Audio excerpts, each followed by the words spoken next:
In certain extreme situations, the law is inadequate. In order to shame its inadequacy, it is necessary to act outside the law, to pursue natural justice. This is not vengeance. Revenge is not a valid motive, it's an emotional response. No, not vengeance. Punishment. Tonight we have a chance to say, yeah, you're right. We're too extreme, we're too wild, we're too out of control, we're too full of our own shit. Or we have a chance to say, hey, fuck you, you're wrong. Fuck you, we're right. Because you have all made it to the dance. Because believe me, this is the dance. Start the show.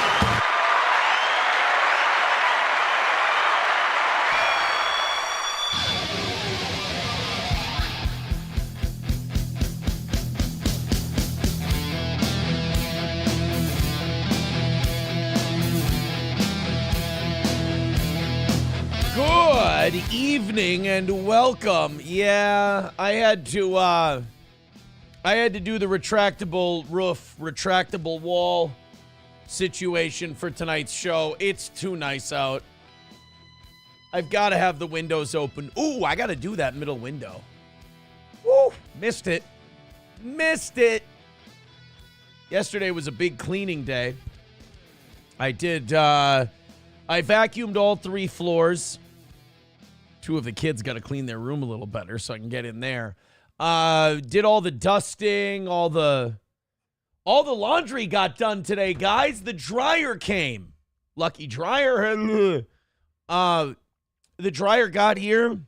Ooh, those Mexicans set it up quick. Aaron, why would you say that? Well, because they're Mexicans and they set it up really quick.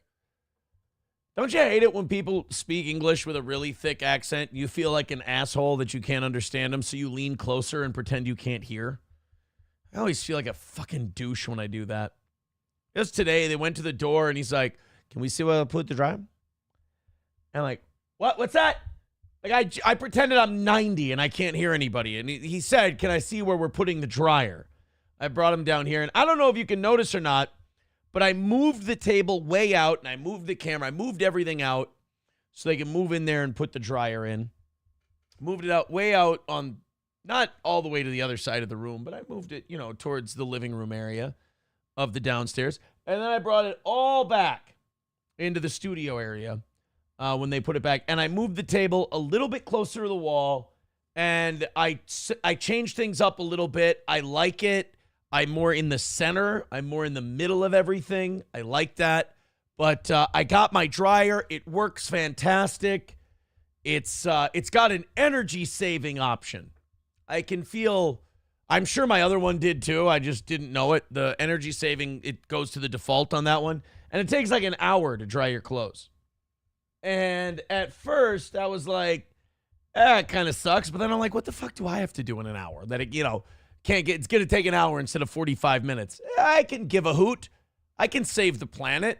I'm not going anywhere. So I got my new dryer. I went boxing today. So now I feel good because I got a workout in. I cleaned up. One thing that's nice. If you're lucky enough to have a dog that shits in the same place outside, don't let it build up too long.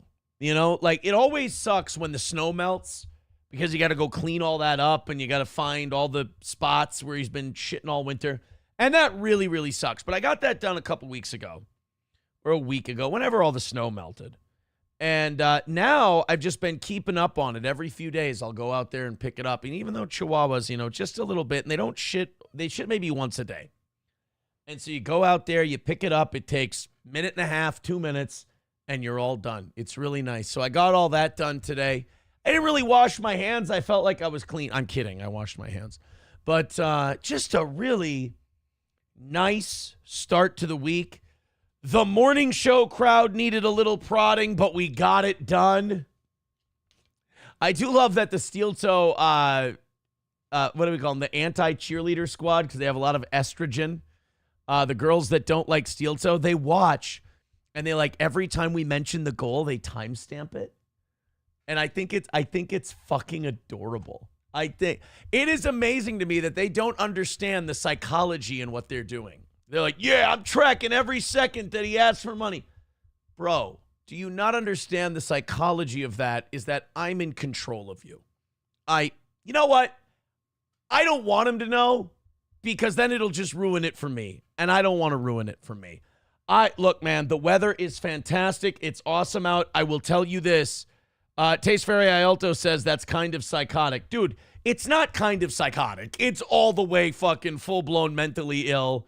You probably should be in an institution. But again, if you don't understand the psychology of that, I guess I just don't take the internet seriously enough. Darn it. Darn it again. Oh, I just shudder to think what your real life is like, that's your escape. Yikes. Rusty Grammer says, I was elected sheriff like 6 years ago. Nobody asked for this awesome show. We want Prep Burger. All right. Tronanon says, you look great too. Oh, thanks. I feel great. I love this mutual appreciation society shit. He says, all my neighbors' winter dog shit is coming to life now. Now that it's warm and thawed, it's so gross. It is. It's like an elephant graveyard of shit. You got to get it like as soon as that snow melts, because you don't want to be the person that is the last one to pick up your dog's shit in the spring. You don't. It's always a bad look. And I know you shouldn't play keeping up with the Joneses or anything like that, but we do. It's natural. What are you going to do? Keep up on the dog shit. It's easier to keep up on the dog shit than it is to play catch up. Deutsch Chad says they live and breathe to Aaron rent free. Yeah, this one was that thorough Joe Burrow guy who I didn't think was one of the psychotic ones, but it turns out he is. I didn't know he was a psycho. Then again, I guess if you're clipping other people's channels, you're by definition, that's a little mentally ill, so I should have maybe not given him so much of the benefit of the doubt. But I didn't know he had mental illness. That's too bad. Hopefully his family can get him some help. Or don't. Taste Fairy also says, sounds like Earthquake and Typhoon are going into the Hall of Fame. Yeah, Lex Luger's going into the WWE Hall of Fame. The Natural Disasters are going in. It's shaping up to be a pretty good year if you were like an 80s and 90s wrestling fan. It's not bad. Lots to talk about today. Let's get free agency out of the way. If you're wondering why I'm wearing the Vikings hoodie today, it's by design. It's for a reason. Now, I show you the back here. It is a Kirk Cousins hoodie, but that's all right. I still love Kirk. We might sign him to a veteran minimum deal. He might be our backup this year. Who knows? But I've been following the free agency stuff so far today, and I got to tell you guys, I love Kevin O'Connell. I'm kind of like this on Kwesi Adolfo-Mensah. I like this Vikings team, and we're coming into this free agency period with shitloads of money. Now, we're not making a lot of splashy moves. I either love that, and I'm just trying to talk myself into the fact that I love it. But we're being very conservative, and we're making some value moves. We signed an Eagles corner. It sounds like we signed a Browns safety. The Indianapolis Colts center, veteran Ryan Kelly. It sounds like we want Will Fries, but he's asking for a little too much money. I personally would love to have Mekhi Becton as our offensive guard. It sounds like Jonathan Allen, the old Commanders defensive tackle, he was here for a meeting today. We might sign him. We're not going after any of the big $15, $20 million guys. And I think I like that. And I haven't decided yet because it's still like you look at all the NFL Twitters. I've been following NFL stuff all day today because I'm a man and that's what men do. They follow football. They don't. I was watching a podcast. Stop being gay. And it's just the information that's coming in is every 5 seconds. I was watching the Purple Daily channel today, and those guys, it's just bing, bing, bing, update every second. And names started to tick off the board. A couple of them that I wanted. Dahlman, the center from Atlanta. He didn't have to come to us, but did he have to go to the Bears? There was also a corner. Was it a corner that the Packers signed for like $14 million a year? I mean, there's some really big money being thrown out there. And I'm trying to convince myself that I like that the Vikings aren't throwing big money out there. I like that we have a ton of money and we're not feeling compelled to spend it. Although before free agency, before legal tampering, which was today at 11 a.m. Central Time, I was like, we got so much money to burn. Let's make a splash. Let's go grab some guys. Apparently we're not. We're spending $8, $9, $10 million a year on each guy. We're trying to make value buys, I guess, kind of like we did last free agency, so maybe I shouldn't be surprised. Cam Bynum, our safety, is already gone. Johnny Munt, who I love, he's gone. Nick Mullins is gone. He's been signed away. Patrick Jones II has been signed away. So we're parting with a lot of decent bit players. But I do like the fact, I think I like the fact that we're not jumping. Like a lot of these teams are reaching. They're giving guys $15, $20 million, going fucking crazy because they think this is the missing piece. I guess if you don't think you're a player or two away from a Super Bowl, which the Vikings probably don't think they are, there's no reason to go splashing around in free agency. So maybe this is the right move to make. Maybe we grab Jonathan Allen. We grabbed that center, Ryan Kelly. Maybe we go out and if we grab Mekhi Becton, I'm really happy. But other than that, it's, Jonathan Allen, maybe, that corner from the Eagles, that safety from the Browns, and hey, we're done. That's it. No big splashes. We just grab a lot of real solid guys. Maybe you grab like a veteran offensive lineman at some point once free agency has cooled down. But it doesn't seem like we jumped in head first and started grabbing guys. And maybe that's the smart play. Maybe sitting back, letting all these other teams overpay, and we pick from what's left, or we pick from the middle of the deck rather than the top of the deck. Maybe that's the way for us to go. I hope it is. Like I said, I think I like what we're doing. I'm just not sure if I really like it or if I'm convincing myself I like it because it's not what I thought we were going to do. Fingers crossed. Hopefully it all works out. It does seem as though Sam Darnold is gone. Sam Darnold is going to sign with the Seattle Seahawks. Gino was right. Well, was it Gino? It was Max Loads. Gino's brother, Max Loads, called it that Darnold was going to Seattle. 3 years, $100 million, right? $33 million a year. Boy, did he cost himself a shitload of money those last two games. He really did. Cost himself a metric fuck ton of money those last couple of games. $33 million. He got a Baker Mayfield deal 2 years after the Baker Mayfield deal. A lot more splashes, though, man. Hassan Reddick went to the Bucks. The Chiefs signed an offensive lineman. Chris Godwin went back to Tampa. If you're wondering where to get the latest updates, I go to Adam Schefter's Twitter, and I kind of take that as gospel. Looks like Braxton Berrios is going to the Texans. If you hear your team's name called out and you want to be happy, be happy. The Bears got Drew Dahlman, the former Falcons center, for $14 million a year. The Bears have been totally rebuilding their offensive line for Caleb Williams. I mean, they've been going out trading draft picks, spending money. Free agent defensive tackle B.J. Hill is getting a 3-year, $33 million deal with the Bengals. He's going back.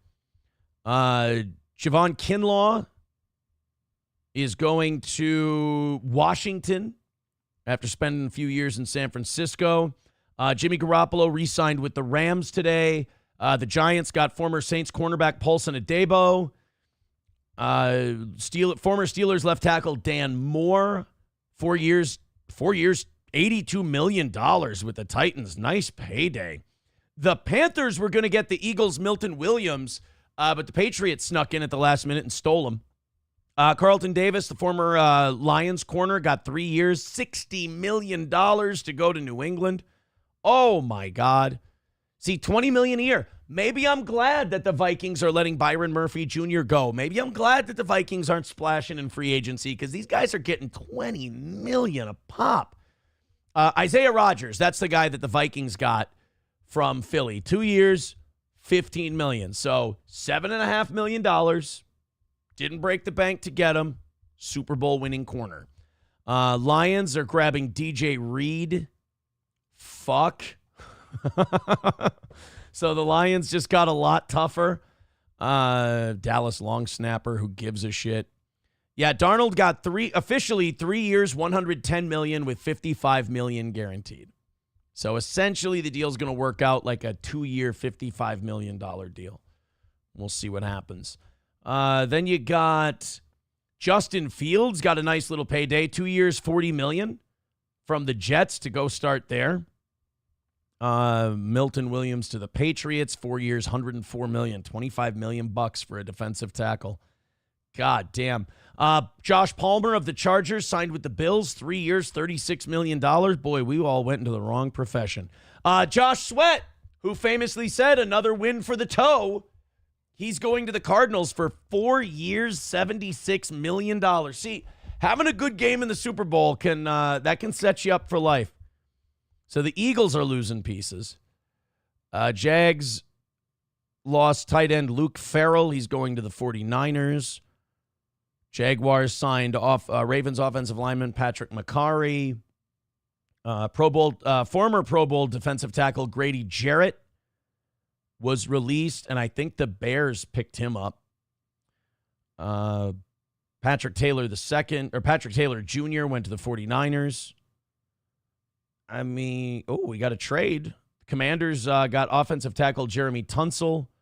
They gave up a third, a seventh, and a second-round pick next year. All right. So just looking for some of the big ones. A lot of the bigger names are still out there. Eagles are trading Kenny Pickett to the Browns for a 2025 fifth-round pick. Well, the Browns got he's a quarterback. Hey, look at that. The Pastronaut, Josh Dobbs, is going to New England. Good for him. Ooh, how much did Charvarius Ward get? I'm interested. Former 49ers corner Charvarius Ward, 3 years, $60 million. Fuck. So I guess if we want Byron Murphy Jr. back, it's going to cost us $18 to $20 million. Colts got Charvarius Ward and our very own Cam Bynum. Rams are planning to release Cooper Kupp at the start of the new league year unless a trade materializes. Sign me up. I'll take a slightly faded Cooper Kupp. We're going to need somebody because Jordan Addison's going to be suspended for the first handful of games. He got a DUI last year, and they are going to suspend him for that. So I would not mind having Cooper Kupp in there as a number 3 slot receiver. Zach Wilson is going to the Dolphins. 1 year, $6 million, fully guaranteed deal. Good for him, man. Chance to rebuild his career. Giants got Slayton back, and the Cowboys are signing Javonte Williams. So, I don't know. It seems like either it seems like the big signings for today are done, and that some of those guys might want to go might want to shop around just a little bit. We'll see if there's anything bigger that goes down tonight. But so far, the Vikings have not made any huge moves. We've addressed some needs, but we haven't made any big splashes. We're going to save our money maybe for next year. Who knows?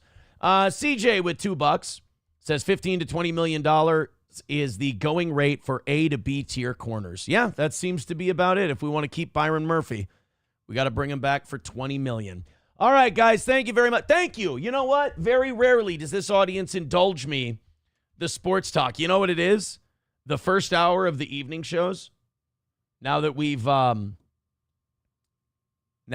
moved the show back to 6, the first hour doesn't do nearly as well as the old first hour used to. And the second hour, first half of the second hour is really where you get to the 250 on YouTube and the 150 over on Rumble. First hour, there's not as many people. So there's that. Rexstart parody account says Saints keep Derek Carr. Fans in Atlanta, Carolina, and Tampa are holding parades. Yeah, I mean, I heard rumors that Aaron Rodgers is going to Pittsburgh. There was talk about Aaron Rodgers coming here. Hell no, man. It's the JJ McCarthy era. I was writing, dude, this is how scarred I am when it comes to Vikings quarterback. When I was writing the description for tonight's episode, I almost wrote I actually wrote it out. I didn't hit save, but I wrote out just totally impulsively, the Christian Ponder era has begun in Minnesota. And it took me a second when I read it. I went, oh God, no. Jesus. That I got a miniature flashback, had a mild heart attack, and then I deleted it and wrote JJ McCarthy. We've had bad luck with drafting quarterbacks. It's just Teddy's leg fell off. Teddy Bridgewater's leg fell off. Christian Ponder, if he didn't have Adrian Peterson, he never would have had a single year where he had any success in Minnesota. CJ with another $2 says $20 million a year is only 7% of the new cap allocation. Yeah, I understand how the math works. It's just shit, man. $20 million. That's for Byron Murphy. I'm not sure. I love Byron Murphy. I'm a Byron Murphy guy, but he had a big year this year, and I don't know if I want to give him $20 million for the next 3 years or over, each year for the next 3 years off of this season. We got Isaiah Rodgers. We got Mekhi Blackman coming back. Between Shaq Griffin and Stephon Gilmore, one of them won't retire. We can maybe bring one of them back. And, some late round picks in the draft to add a little depth. All right, guys, let's get going with the show, shall we? Thank you very much for your patience and allowing us to talk some sports. We have not officially chopped into the goal in any kind of $5 increment so far. So $200 is the number. The evening show, you folks have been great. You've been wonderful. To be honest with you, 4 straight perfect weeks. Today was the morning show was another slog, and it got embarrassing for sure, trying to hit that goal. We did hit, I will always want to hit the goal. So if I have to embarrass the show, I'll embarrass the show, but the goal's got to get hit. I don't think I've got it in me today to really lean on that goal. So not saying I'm coming into today defeated by any means, but I think if we get a win tonight, it's got to come because you guys like the show and you're feeling generous. And not because I guilted you or I prompted you, because I don't have that in me again today. It's beautiful out. I'm happy. I want to have a great show. I've got some fun stuff to do. So, look, man, if you feel like throwing in, I sure do appreciate it. Believe me, it makes this show so easy to do, and I appreciate your guys' generosity. Throw in, Triple N says, did the montage, I haven't seen any montage. I don't live on the internet, and I don't, if people have mental illness and they want to watch me so much that they clip together stuff, that's their mental illness, not mine. I'm fine. I'm totally comfortable with what I do. But, I want to have some fun tonight. So let's hammer it out. Let's call it a win for the toe. $200 or fuck it. Let's see if, here's where I'm at. Let's either knock it out nice and easy or, man, just miss by the whole fucking 200. Just fucking shoot me right in the goddamn head. Actually, I got to watch that kind of talk. I got a thing on Facebook. We were joking around about something today. I can't remember the context. And Johnny and I did a bit. And some of it featured, me talking about bad things happening to me or bad things happening to Johnny. It was during the Gene Hackman stuff. And Facebook sent me an are you okay? Do you need to talk to somebody? Are you thinking about self-harm? Because of something Johnny and I were joking about on today's show. And I was like, Jesus Christ. They're like, according to some of your posts, we've found reason for concern about your well-being. And I'm like, holy Christ. I need to tone it down just a little bit. So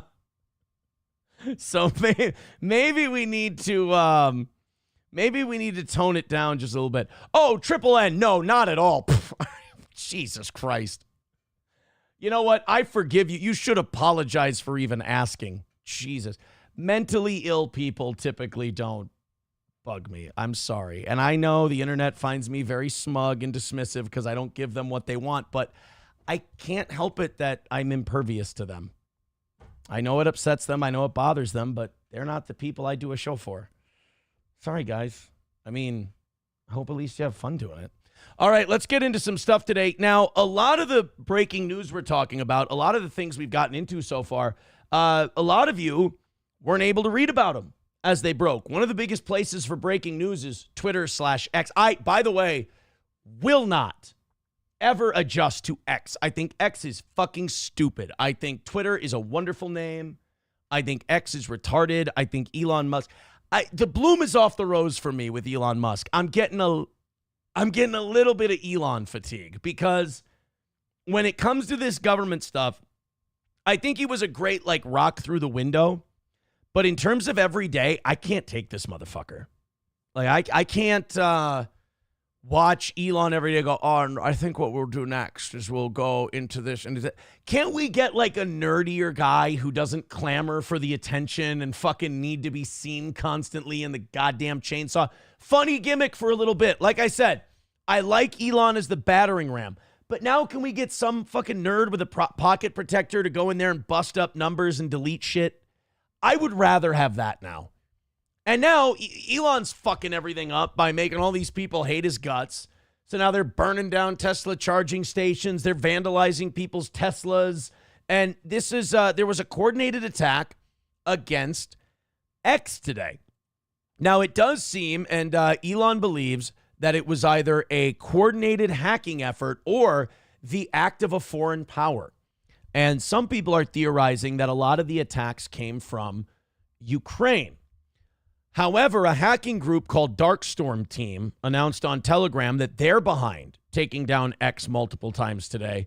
Their history points to geopolitical motives and are pro-Hamas. Now, some of this stuff, a lot of it seems to have come from, we got some Europe in there, some Asia in there, some Middle East in there, a little bit of Israel, surprise, surprise.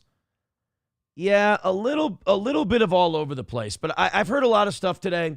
I've heard a hacking attempt, international hacking attempt. I've heard Ukrainian influence.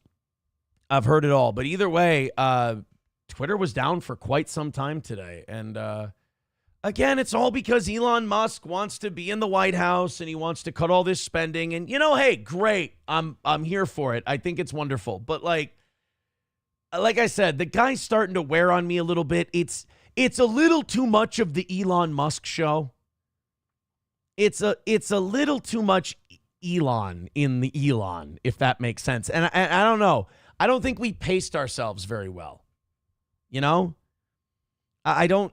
think that a lot of this Elon stuff is too much too soon. And it's like, is this motherfucker going to be like this all the time? And he might not be, because those Tesla stocks are dropping since he got up for the Doge job. Elon's lost, I think they said, $142 billion off his net worth. That's a sizable chunk. I mean, the amount of money he's lost, the amount of people that could feed for a year, for a lifetime, I don't know. But I wonder if there's not a point that Elon Musk doesn't hit where he's like, I'm tired of Twitter being fucked with. I'm tired of Tesla taking a shit. I'm tired of this affecting my professional life. Maybe something happens with the rockets and shit. And he just decides that maybe I hand this off to somebody else. I mean, remember, it was supposed to be originally him and Vivek who were going to take this thing on. And then they annoyed each other and Vivek had to go. And some of the rumors were that Elon kind of rubbed him the wrong way and he was annoyed, and Trump likes Elon better, so he kept him. I don't know. I certainly don't like Elon as much as I like Donald Trump. So if if it's going to become a butting heads thing, please kick Elon out the door. $4.99 from MN Vikings says, if we don't fix our offensive line problem, it doesn't matter how good JJ McCarthy is. He already got hurt 4 plays into the preseason with third stringers. Now, that's not entirely true. What happened to JJ McCarthy is a very common injury, not only among athletes, but guys tear their meniscus just walking down the street. So that it's not, a torn meniscus is not this rare, oh my God. It's not like a torn ACL where it affects you later. It's fully repaired. It'll be fine. He's not going to lose a step, anything like that. Meniscus repair is common amongst really people in all walks of life. So I wouldn't really put too much on that. I really wouldn't put too much on the JJ McCarthy stuff, injury. Turtle gifting 5 memberships over on YouTube. Thank you very much, buddy. We want the gold, sucker. Hulk Hogan, we coming for you, nigga. Thanks, pal. And that's going to put us at 180 for tonight. Thank you very much. Appreciate that. Like I said, if you're feeling generous tonight, go for it. Otherwise, I'm kind of looking to do a show for you fine people. Oh, I made an onion cope. Josie Wales is saying that Aaron dressed his dog up for his birthday. Yeah, I know I said that. You see, I'm not a fag who pretends to be a tough guy on YouTube when I could slap the taste out of your boy's mouth and he'd do nothing. I don't sit there and rage and blow a gasket like I made him do, because he's trying to deny dressing his doggy up, even though we proved it's his doggy and he dresses him up. I sit here and I go, I just put on a talk show every day. I'm just doing it for the yucks. Yeah, kids and I, we put a little happy birthday hat on my puppy. I took pictures of it. I'll show you. See, that's what honesty gets you. Honesty gets you a real show with real fans. Lying and blowing a gasket over the guy who you're supposed to be making fun of, even though you spend more time raging at him being right. You see, Josie, and I see you've stopped coping already. You see, Josie, that's called honesty. When you do it, when you're honest like I am, you get a real audience and you get to do a real show. When you're not honest, you have to do a show following that guy and him being your meal ticket. Sorry, Joe. Sorry, Joe. It's okay. You know what? You're here anyway. You should be here. Enjoy it. It's a much better program. I love how easy it is to just fucking backhand these bitches. Oh, and Josie, thank you for being a good cheerleader. You made my point about the dog thing by repeating what I said word for word. You're really good at this. Oh, speaking of really good at this, have you seen that high school sprinter who belted that other girl with the thing you hand the other, the baton? Oh my God. Not only is this hilarious, but they did a follow-up interview with the girl who beat the other girl about the head with the baton. And she is insisting that she didn't do nothing. Like, she is full on, hey, I didn't do anything wrong. This bitch was taking the inside lane or whatever, you know, some kind of, I don't even know how they do that with sprinting. Like, are you supposed to literally stay in your lane, as the saying goes? Or can you, like, if you're ahead of someone, can you veer into another lane and go? I don't know how sprinting works. As you can tell, I was never a sprinter. But this woman hit one of her competitors in the head with a baton. We're going to show you the story first. Then I think after that, we have an interview with the girl who hit the other girl with the baton, and you're never going to guess what you're going to hear in the background of this interview. It's too perfect. Turned out to an attack during a high school track and field relay race. One runner hit another in the head with a baton. Janae Norman here with the story. Good morning, Janae. Hey, George, this is a crazy video that you have to see. It's unimaginable, unsportsmanlike conduct on the track. This morning, a high school track star is still recovering nearly a week after being hit on the head by another runner during a race. Now, to me, it looks like she was just mad that she was losing the race. She got frustrated. You know, like Tyson got frustrated against Holyfield with the headbutting and shit, so he bit his ear off. It looked like she was just getting pissed that she was losing, so she cracked her in the head. Now, she claims there was like a lane violation or a lane veering kind of a thing, but even so, I didn't know you could. I didn't know you just crack them in the head with a baton and it's just we go with street justice in this shit. I thought sprinting was one of those decorum sports. You know what? Maybe we should let biological men race against women. I mean, they can't be any more violent and physical than the women are being. I mean, Jesus, these bitches are hitting each other in the head with batons. At least the guy would just take longer strides and be way more muscular. Track star Let's is see. still recovering nearly a week after being hit on the head by another runner. Okay, so she says that the other girl veered into her lane. School track star is still recovering nearly a week after being hit on the head I by didn't- another yeah, runner I didn't during see a it. race. I didn't see it. I'll go back Have to see, further. it's unimaginable unsportsmanlike conduct on the track this morning. A high school track star is still recovering nearly a week after being hit on the Yeah, head bro, by I don't see it. Like she just got frustrated and just hit a bitch in the head. another runner during a race. Junior Kaylin Tucker was running the second leg of the 4x200 Yeah, she's fallen relay behind. in the Virginia State High School League Championships when the shocking incident happened. Jesus. That's when she hit me with the baton. Watch again as you see the two sprinters running side by side as they round the corner with Kaylin on the outside, Kaylin's mother cheering her on. Just as Kaylin is passing the other runner, the athlete swings her baton. That's a good shot, too. It's not like she grazed her. I mean, she cracked her a fucking good one. Striking Kaylin. I just felt a bang on my head and then I fell off the track immediately. Kaylin dropping her baton and reaching for her head. The whole That'll make your ears Coliseum ring. pretty much gasped. I just jumped up out of the bleachers immediately and ran to her on the main floor. The 16-year-old was later diagnosed with a concussion. I Family hope, said Jesus Christ, I bet. 16. So it's a bunch of high school sophomores. And they're running in some, I mean, maybe JV. Maybe it's, fuck it. Maybe you're a sophomore in varsity. But you're running in a high school track meet. I've never seen anyone crack someone with the baton. It's pretty creative use of the baton. Not something you expect to see. says neither the But we're not at the Olympics. I mean, God, you lose a... Does anyone in your school know if you won or lost a high school track meet? I feel like you could say you won and nobody would ever call you on it. None of us ever knew. Like any of our friends that we had in track, we were like, what are you, like the third or fourth ranked runner in the state? And we're like, no, not even close. Oh, okay. Well, you're really fast. athlete who struck Kaylin nor the other team's coaches checked on Kaylin or reached out afterwards. To see that they kept running and she not stop and check on my daughter, that was the part where I was like, it couldn't have been an accident. The other runner who attended. Yeah, sure. Everyone else knows, nobody knows in high school sports how the track and field team does, but everyone knew I was third in the fucking pitching rotation on my baseball team. God damn it. I mean, look, nobody was going to get ahead of Vang, but put me ahead of Okerstrom, for Christ's sake. IC Norcom. I guess I proved him right when I tore my rotator cuff and labrum that year. That's it's a good way to find out. It's a good way to find out that maybe you made the right call. High school has not been named.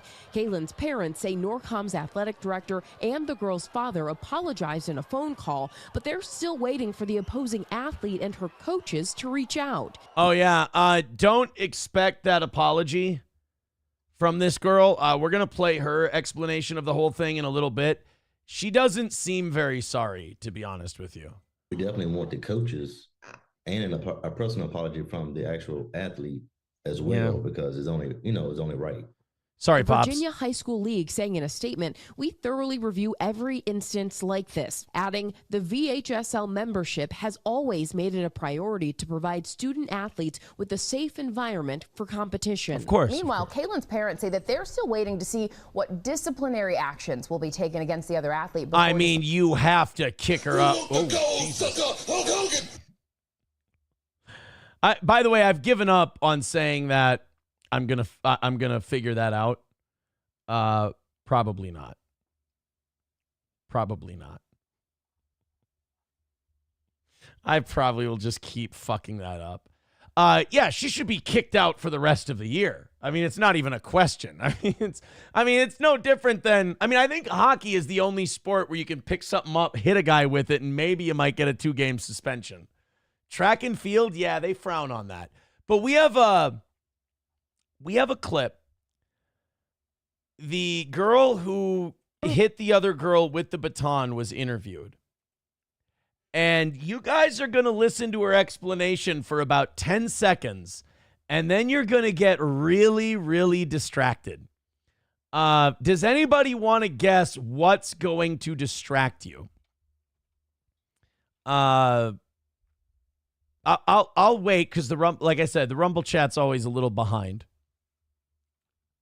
You let me know what you think is going to, and I hope my smile doesn't give it away, but something is going to distract the shit out of you during this interview. You've already got it.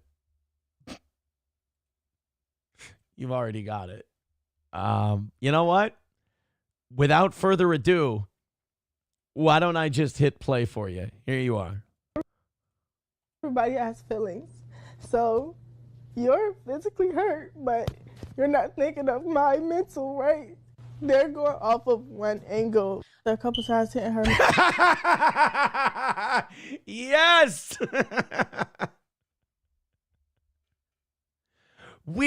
Honestly, I don't know what it is, man. We got to get a black person on this show. Stop booing. We've got to ask them what the fuck is going on with it. Because, I'm not even asking black people to put batteries in their smoke detector. Unplug the fucking thing and put it back up. I get it. Sometimes it means the battery's out. But sometimes it means the smoke. Some of the newer smoke detectors now, the last 10, 15 years, when they get to that 10-year date, they start beeping. Mine did. I had to replace all of mine. All of mine started beeping. I'd put new batteries in. I'd plug them back in. Didn't matter. They'd keep beeping. I had to replace, by the way, pain in the fucking ass, but I had to replace every smoke detector in the house. Hated it. But, Jesus Christ, guys, why is it every fucking time? I mean, the news is coming over. Either put in your nice smoke detectors or pull the fucking plug until they leave. But the chirping, it's starting to become the calling card. If I close my eyes and walk into a house and you say, who lives here? And they plug my nose and go, you can't smell. Okay, I can't smell, but I got to guess who lives here. I hear the chirp. I go, black people. That's becoming the number one calling card. In fact, I'll stand in a house for 45 seconds, and if I hear nothing but silence, I'll go, white folks live here. We got to do something about the chirps.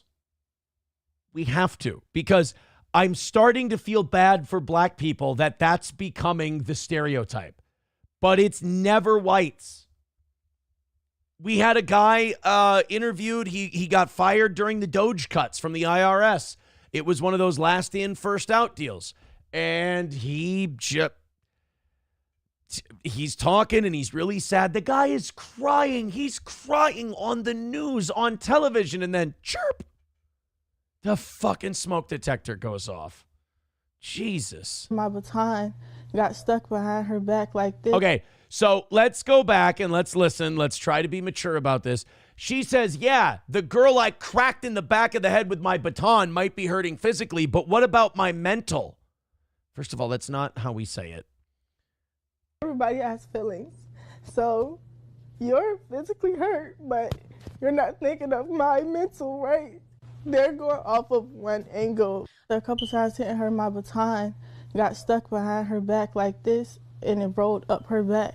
I lost my balance, and when I pumped my arms again, she got hit. I know my intention. Okay, wait. Let's watch. Hold on a second, because I gotta call bullshit on that. She's saying that she was running, the baton got stuck, it rolled up her back, and then when she went to swing her arms again, it came down on her head. All right, I'm willing to watch this again. Everybody has feelings.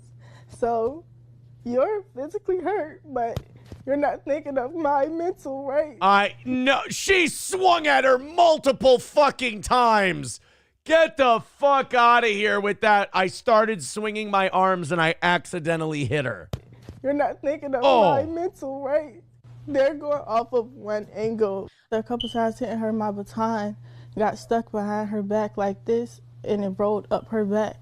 I lost my balance, and when I pumped my arms again, she got hit. I know my intentions, and I would never. Come on, get the fuck out of here. Calling me ghetto, racist slurs, death threats, all of this just because of a 9-second video. Look, I don't think that the racial slurs are very nice. I don't condone any of that stuff. You're probably going to get a lot of D-cell batteries in the mail. With written on them, fucking trust me. But it takes some nerve to crack somebody in the head with a baton and then get mad at us for thinking you're an asshole. Sorry. Plus 10 seconds into your interview again, your smoke detector went chirp, and it's going to be funny to all of us. We didn't have any sympathy for you before. Now what is it? And it's crying black people too. The last 2 times it's been crying black people have had the smoke detectors go off. Sanford's son with $5. Thank you, buddy. He says, chirp. Loaded Wrench with $2 says they always escape fires, though. Yeah, and they've always got a new TV when they come out of it. It's remarkable. Thank you very much. That puts us at 175 away from tonight. And, of course, I go to Rumble, and the first thing I see is an attempted racial slur. We just can't have nice things, can we? Can't have nice things. Thank you for that $5. 175 away from tonight.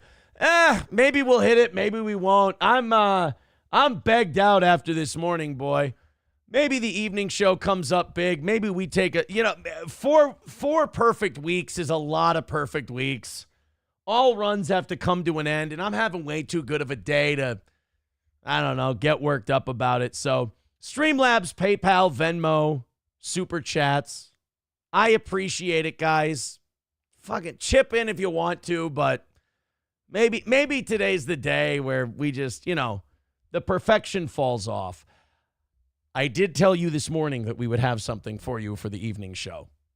Let's see if any of you are really good morning show listeners. What did I say towards the end of today's show that I was going to have for you for the evening show? I'll tell you this. I only have one.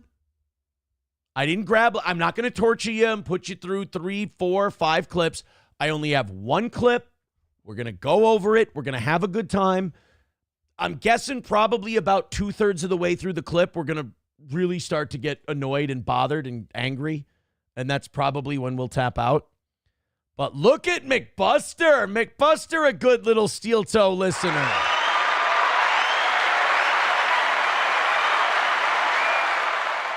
I told you that Dylan Mulvaney was going to be on The View today. And she was. And, the thing I don't get about Dylan Mulvaney is very simple.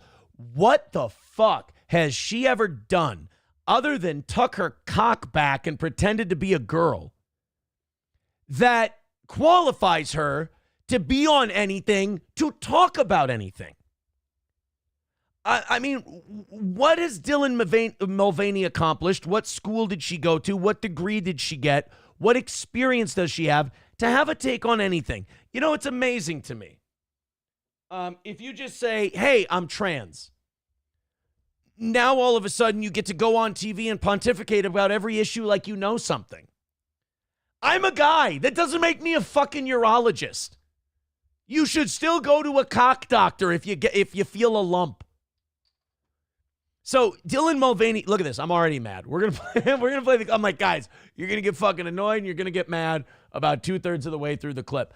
I haven't even played the goddamn clip yet, and I'm furious. Turtle with $2 says chirp. Thank you very much. And he very generously gifted 5 memberships. Wow, look at that guy. Thank you, Turtle. That's fantastic. That brings us down to 160 for tonight. Like I said, if you guys are going to do it, you're going to do it. If you're not, we've had a killer run. 160 is the number. Thank you for your generosity. Of course, all the links are in the chat. The Streamlabs, PayPal, Venmo, Super Chats, Rumble Rants. You want to christen any of those, be my guest. Speaking of which, merch update. We are, as soon as those orders are printed and sent out and everybody gets them, I didn't want to bail on Steam, but I've been doing my research. I've been talking with their customer service. Fucking enough. Johnny says Streamlabs is really good and his orders are being sent out. If I can cancel my VIP orders and bring them over to Streamlabs and send them out to the VIPs, I will do that. If not, I will just wait it out until they get that printing done, and then we'll get that sent out to you guys. It's already ordered, so I'd hate to cancel it. But it's really fucking pissing me off. It's really pissing me off. Mike with $2 says the chirps made her do it. You know what? That's a good point. Maybe the chirps are sending messages to that poor girl. Maybe it's some kind of tonal effect, and it's causing her to be more violent. We need a government program to get D-cell batteries into black homes. Mussolini Diff with $2 says Kevin Samuels is sick of smoke detectors clip. I missed the joke. Who's Kevin Samuels?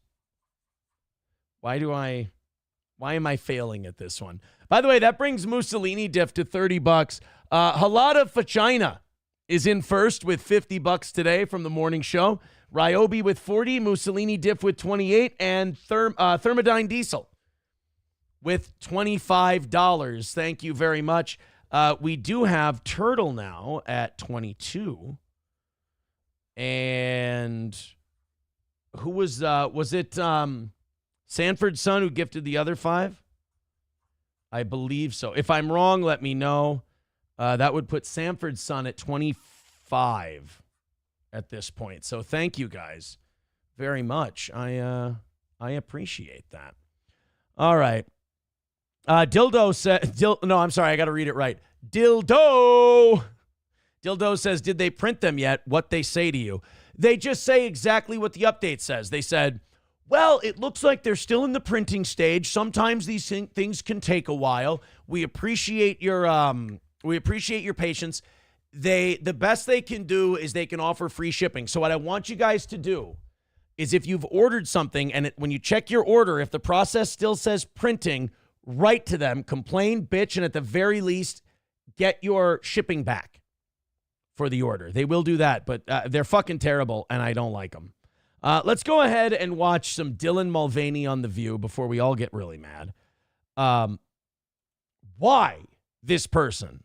Why in the hell they have any kind of platform amazes me. Like,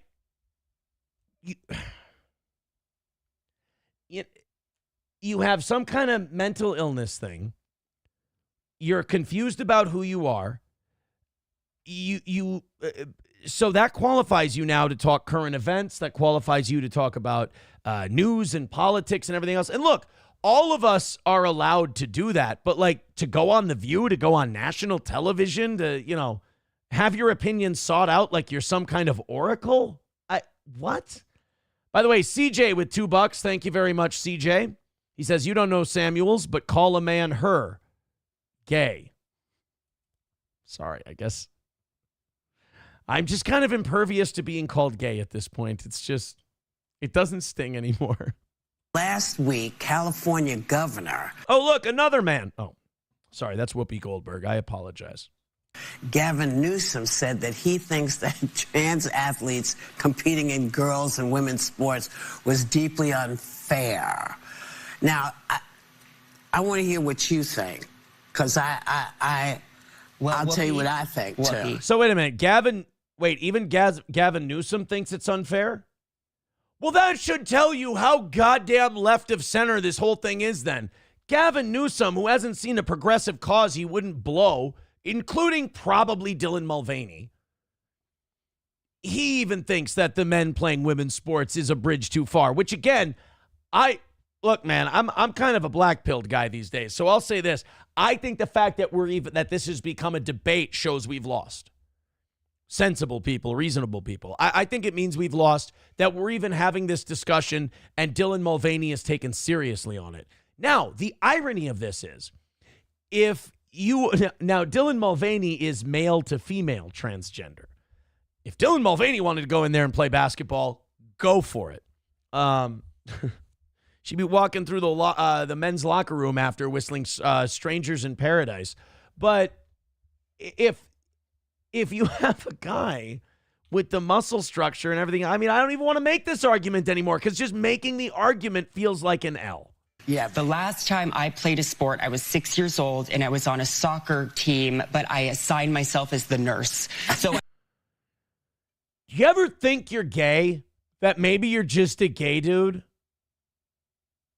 Because as I listen to Dylan Mulvaney, I just hear a gay guy. I was on a soccer team and I designated myself a nurse. I must be a girl. No, you're just a gay dude. You like dudes. which is totally fine. I mean, again, another thing we bent on and now is totally, free from criticism. I sat with the Band-Aids.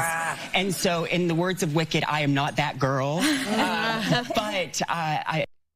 Quoting theater, you're a gay guy. No woman quotes theater this much. You're just a gay dude. A dear friend of mine, Skylar, he is a trans athlete. His handle's Pink Manta. That's someone who I really look to for guidance. And I think that is what's tricky is like now stepping in this identity. I'm still like a baby trans. You know, I've only 3 years in. Tomorrow's my anniversary. Yeah, I guess we're applying. I don't know. We're not even halfway through and I'm getting annoyed. And I already feel like I'm going to get in trouble. That's the other thing. People are like, how are you going to keep it, when you go back to radio, how are you going to behave? And dude, there's more fucking rules on YouTube. I'm telling you, there are more rules on YouTube than there are on radio. And it's not even close. I was talking to SP about that yesterday when we were listening to Kumia, and she was like, do you think he'll be able to be good on terrestrial radio? I'm like, YouTube has way more rules than terrestrial radio does. Your friend went from female to male and is competing with other males. Correct. No.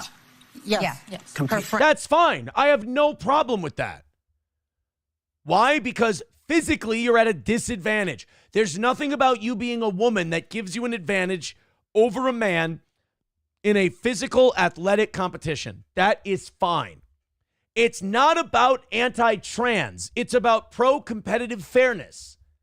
If someone with male biology goes into a women's sport, it's going to fuck shit up. We've seen it before. This isn't even an opinion. This is a fact. We've seen it many times. We've seen women get hurt. Her friend went from female to male. Being pro-male, biological males going into women's sports is not pro-trans. It's anti-woman. And is competing with other males. So Gavin doesn't have a problem with that.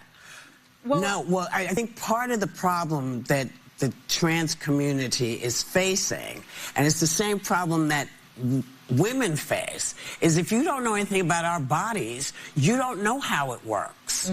So when you come in and you say, oh, these are men, competing against women, you're assuming that the women are weak and just can't do anything except... No, that's not it. That is such a bullshit argument. It is such a bullshit misconstruction of the argument. It's not, oh, women are weak. It's men are really fucking big. They're really big and strong. Even ones that are transitioning into women. They're taller, they're broader, they have thicker muscle mass, they have thicker bone density. Again, it's not even an argument worth making because you know what? Let me tell you something. She knows what the right answer is. She knows what the fucking argument is. She's doing this to keep the masters happy. There's a message that they need to put out there, and she's putting it out there. I have a hard time believing that an elderly black woman is suddenly totally cool with this shit. Have you seen female athletes? They know what they're doing.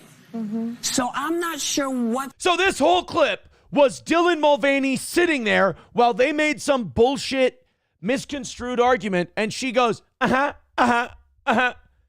why you brought her on. It goes to my point.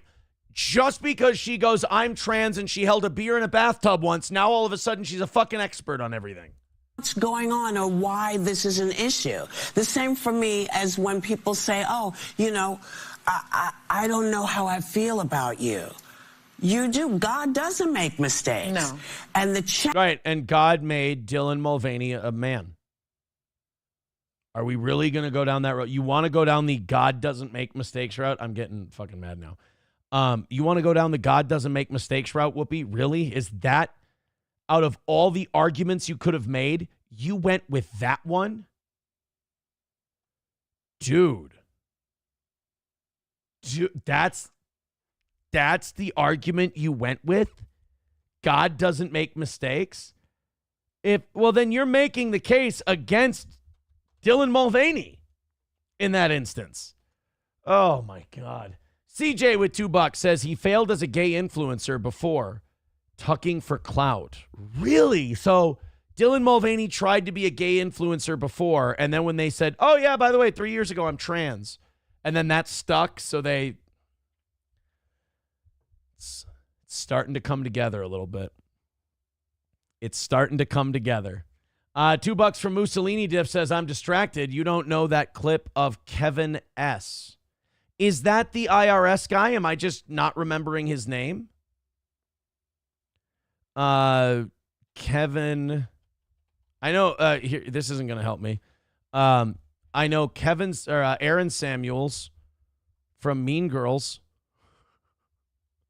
That's about it. All right, this guy is Kevin Samuels. He looks like a gay gentleman. Maybe he's just neat. By the way, thank you very much for that. Those $2 drop-ins. 155 away from tonight. Thank you guys very much for your generosity. Maybe we win tonight. Maybe we don't. 155 away. Nothing on Streamlabs, PayPal, or Venmo yet. Be the first. Thank you very much. I already said earlier tonight, I just have a vibe. I'm just getting a vibe that the perfect week is going to end this week. And I think it's probably going to end tonight. I just don't. I'm kind of begged out from the morning show a little bit. And I just want to have fun tonight. So if the show is good and you guys just naturally want to donate, then we'll get there. If not, hey, what do? We'll take an L. I just want to do a show. So this is Kevin Samuels. Why am I not? I've probably seen this guy before. I just don't remember him. Men build the world that you live in. Oh, okay. Who built that house or apartment you live in? Was it a crew of women? Who designed the metal work? Who put in the floor, the plumbing, the electrical system? All right. Time out. Because I kind of find this to be a tired gay argument. Because you know what the answer is to that question in reality? Not me and not you. Who built that house you be living in? Not me. I didn't build that. Some other guy built that house. You did. So, I don't like that guys will tie themselves to all of guydom. You know?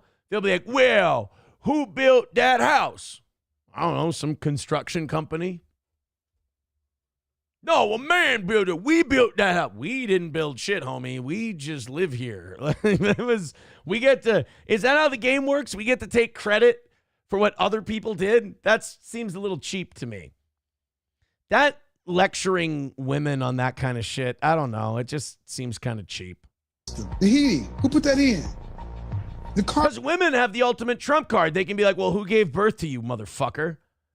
You know, do we want to play that game? Who built that house? Who gave birth to the person who built that house? Who squeezed that person who built that house out of their vagina? Do we want to really go there? I don't like these arguments. Focus on your own accomplishments. Car you drive, was that built by a crew of women? So women are not capable of doing none of those things. None. You're not good at it, and we're given a choice. Excuse me, because when given a choice, because women are free today, right? Uh-huh. And you're educated, right? Uh-huh. Then why don't we see 51% of the construction workers as women? Why don't we see 51%? Because women don't want to do those jobs. And physically, men are more geared towards it, and men are better at it. Which is fine. There's a lot of shit that women are better than men at. You know? I don't know. I'm not saying he sucks. And why are people saying was? Is he dead? Is this Kevin Samuels guy dead? I don't know. I see those kind of debates and I watch who are the really beta looking guys who act like they're alphas and they lecture OnlyFans chicks? Who are those really pussy looking motherfuckers who would give up their wallet and a stick up in an instant, but they bring OnlyFans thoughts on and yell at them and talk about what whores they are? Who are those losers? Those guys were a complete grift. I don't know if they're still around. The name of that show. They're no more man than the guys who did the Catfish show. McBuster says Tate fans. No, there was a name of the show. They bring a bunch of really dumb girls on and they just berate them for being they bring them on for being OnlyFans hoes. And then they yell at them for being OnlyFans hoes. It's the dumbest, it's the biggest waste of time I've ever seen.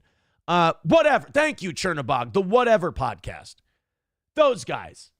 I always watch them and they're like, well, why aren't you home having babies? It's like, look at her. Listen to her. Do you really want to encourage that to reproduce? And by the way, dude, how many fucking babies you cranking out? Really?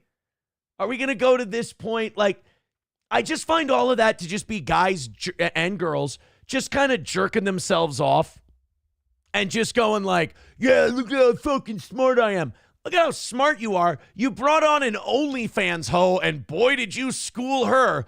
Oh, boy, this guy's pretty goddamn sharp. This guy brought in a thought, and he made her look stupid. Jesus, the guy's a Da Vinci. I hate those shows, and I really get disappointed when I, like, really respect someone, and they'll reference one of those shows and go, dude, watch this clip. And it's like, do you want me to, like, that's like going, dude, this guy's such a good fighter. He's going to be the world champion in UFC someday. And it's just a video of him punching a baby in the head. And he's like, well, you see how hard he hits? I'm like, the fucking baby. What is that? That does nothing to show what a good fighter he is. Dude, you got to watch these guys. They're called whatever podcast. You see this really stupid hoe who can barely form a sentence? Yeah, I don't really know why they're bringing her on here. They're just going to tell her what a stupid hoe she is and that she just stay home and have kids. I'm like, you understand this is why we get fucking attacked. Like, you understand this is why people think we're retarded. Is because of bullshit like this. But, hey, the podcast world would have no listeners and the podcast world would have no money if it weren't for people finding the dumbest, lowest IQ retards and then getting money out of their pocket. That's the model for having a big show. Gray Duckling says, with $5, thank you for the $5, says, however, I think a guy would be better at a hand job than a woman. Thank God for vaginas. It's one way to look at it. CJ with $2 says, that's fresh and fit, not whatever's shtick. The only difference I can see between them is one's black and one's white. I see the whatever guys do the same exact thing. They bring in really dumb chicks and they just argue with them and then go, yeah, didn't we own them? It's kind of like when Crowder or any of those guys go to a college and they go, we're here to talk to stupid college kids about their dumb liberal politics. And then they bring them on and they argue with them. And clearly these kids haven't thought shit through. They're just parroting stuff they heard somewhere else. And at the end of it, Crowder's like, yeah, we sure did own those college students with facts and logic. It's like, but you came into this telling us how dumb these people are. So it's almost worse. You came in and you went, I know these people are really stupid and that they're tomato cans intellectually. Watch me beat the shit out of them. It really is a fighter lining up 6 babies and going, watch me beat the shit out of these 6 babies and show you how tough I am. Q Anonymous says, weird you don't have a big show. I mean, there was a time where I had a crossroads. I had a fork in the road. And I said, you can either earn it and do a show that you're proud of and that you like, and you're going to lose people, or you can just cover fucking gay, middle-aged drama all day. And I actively chose. I said, I could still turn that on today and do it, but I'd feel like such a hack. I just feel dirty. I mean, look at the people who do it now. Just dirty and hacky and mentally ill. I'll take a smaller audience, barely eking out my goals and doing a real show that other channels have to follow because they can't do it. And then listen to them cope about it when people send me clips. 150 away from today. Thank you, CJ. Thank you, Gray Duckling. 150 away from today. Like I said, I don't know if we're gonna do it today. It feels like it's not gonna happen. It feels I don't want to fight against it. You know, I kind of just want to let the current take me a little. You know, take a night off from rattling the can. And if it happens, it happens. But I don't think it's going to happen tonight. I really don't. So thank you, CJ, for the $2. He says 20% of whatever's guests are porn and OnlyFans. You're wrong. Okay, well, the rest are different kind of dumb ladies. The rest are like dumb feminist activists who got all of their knowledge from some feminism book. And then they go, oh, watch us fucking tell these girls how dumb they are. It's like, no shit. Wow. You really You really put truth and logic into those dumb girl brains of theirs. Thank you, buddy. 150 away from tonight. There's Turtle with $2. Says, whoop, support the loafy pig.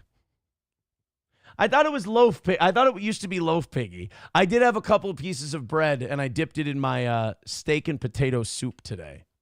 So I did loaf piggy it up just a little bit. What do you do? So yes, 150 away from tonight. Thank you guys very much for your generosity. So we had a little news last week that we didn't get to cover, but it's about Tiffany Henyard, so I have to go to it. Old Tiffany dodged the Dalton, Illinois Village Hall meeting last week. Now, remember, she's out. They had their election. She's not going to be brought back as a town supervisor or as the mayor of Dalton. She's out of both of her high-paying jobs. But she's got another thing to worry about because they're trying to serve subpoenas. And it sounds like she's dodging them, is what it sounds like. Let's take a look. At 10 tonight, new drama in Dalton. We've learned federal agents have issued subpoenas targeting the Village Hall. This comes as Mayor Tiffany Henyard was a no-show at tonight's meeting. Our Jermont Terry is live in Dalton with what it means. Interesting. So they were serving federal subpoenas at the meeting that the mayor is at, and the mayor conveniently not at the meeting where they're serving federal subpoenas. Oh, that Tiffany, she's a crafty bug. Means for the village, Jermont. You know they're going to end up doing that thing where she's walking down the street and somebody goes, hey, Tiffany, big fan. And she goes, oh, thank you. And they go, you've been served. There you go. They're going to get you. Joe, Tiffany Henyard hasn't shown her face in the village trustee meeting since that now infamous brawl at the township. Now, after losing the election in a big way last week, she remains a no-show. This as federal subpoenas reveal there's a criminal investigation into Henyard, and her administration is now heading to a grand jury. Yeah, I mean, that's a matter of time. I mean, they blew through so much money. What was it, like $6 million? They ended up blowing of the taxpayer money. It was they were $3 million to the good when she went in there. They're $2 million to the bad, and they can't account for a lot of it. And the stuff they can account for was misappropriated, big time. Mayor Henyard still not present, so we will continue with this meeting. An empty seat Monday night as the village of Dalton holds its first meeting since self-proclaimed Super Mayor Tiffany Henyard had a super loss on election night. Let's move forward. Put this behind us. Let law enforcement take care of that business. That is not our place right now, and we don't have the means to really deal with all these legal issues. And the legal process continues. Last week, when Dalton voters headed to the polls, federal prosecutors came to the Village Hall and served these papers. It's a subpoena to testify before a grand jury. It's dated February 25th, 2025. The subpoena wants all emails, phone calls, text messages, and any other means of communications for property in Dalton where the owners could not get a license to operate, and much more. With the subpoenas, we know there's going to be more to come with other businesses, other vendors. The subpoena is requesting the village turn over. Oh, yeah. I mean, she's in big trouble. And even if, like, let's say she would have somehow won that election, she still would have been out. I mean, they would have still charged her, and she would have been forced out of office just for getting charged. She's, I mean, you can't go through that money. I don't care how good your lawyer is. I don't care how quick your paper shredder is working at the city. You can't burn through that much money in a town of that size. Like, maybe if it was New York City, you could burn through $6 million, but I doubt it. I shouldn't say burn through $6 million. That gets clipped out of context. Who knows what happens? But you can't go through $6 million even in a large city and get away with that. But in Dalton, Illinois, you're fucked. Gray Duckling says, I believe in Tiffany Henyard. Say her name, she will not appear. Oh man, imagine that. Tiffany Henyard didn't show up at the council meeting on subpoena night. Oh, it's just always a big letdown when that happens. 145. Thank you, guys, for that little influx of $2 drop-ins there. That puts it at 145. Wait a minute. Gray Duckling with $20. Thank you, buddy. How many is that now? That's 2, 4. That's 26 for old Gray, if I'm not mistaken. Gray, correct me if I'm wrong. But that's now 26 for Gray Duckling. Thank you, pal. Oh, and now Turtle's at 24 as well. Look at that. Look at that. Gray Duckling says, say her name. Tiffany Henyard? I'm sorry. Is that okay? Tiffany? Are you mad at me? What that? Wow, holy shit. Well, that brings us down to 1:30. Boy, would I have to eat shit if I sat here and said, let's have a night where, fuck it, we're going to lose. I don't want to sit here and beg all night, blah, blah, blah. And now we're down to 1:30. We're a couple of decent sized drops away from actually winning this thing on a night where, that is this audience. I go into this morning, I'm like, I need a win. We need to start the week with a win. It just gets me in high spirits. It got me in such high spirits winning this morning that now I'm like, I don't really give a shit if we win tonight. And now we get down to 1:30 and I'm like, well, Jesus, are we going to have a fighting chance here? That's you guys to a T. Links are in the chat. I appreciate you. Streamlabs, PayPal, Venmo, Super Chats, Rumble Rants. So Tiffany Henyard not there on subpoena night. It's too bad because I hear it was a hoot. I really did. 300 of you checking out Steel Toe right now. Wow, thank you very much. Everybody hit like. Hitting thumbs up helps us a lot, especially coming out of a strike. They always drop you down in the algorithm to punish you while you still got a strike. So hit like. Hit subscribe. We really appreciate it. That's very kind. Gray Duckling. Oh, Gray Duckling wants me to play the drop. Oh, so I'm like the dumbest guy in the world then. For sure. Sorry about that. You wanted this. Say his name and he appears. I believe in Joe Now Hendry. I get it. I believe in Joe Hendry. I squeezed an extra 5 out of him. London and Paris and Tokyo, America, Scotland and Canada and Mexico. They say I believe in Joe Hendry. I believe in Joe Hendry. Oh, thank you very much. We are, 125 away from tonight. Thanks again. Streamlabs, PayPal, Venmo. Again, a couple of those big PayPal drops, and we've got ourselves a win. And a perfect day. Look what you guys do to me. I sit here, I go, you know what? I think I'm just ready. I think I'm ready to just, take the first L for a while. Take all the pressure off. And then, of course, you guys just like, here's another 2, here's another 5, here's a 20, here's 5 subs, here's this, here's that. Now we're at 125, and we've got an actual shot at this shit. God damn it. You guys heard of speaker scum? Now, I always find it weird when people use the word scum as an insult, like a casual insult. When they're like, oh, that guy, he's scum, or he's a scumbag. The original etymology of scum was supposed to be, as if I'm being specific, jizz in a condom is what I learned scum was. So when a layer of dirt or froth on the surface of a liquid, see, that's not in slang. See, this says a low, vile, or worthless person or group of people. That's not what I heard. I always heard that scum was like jizz.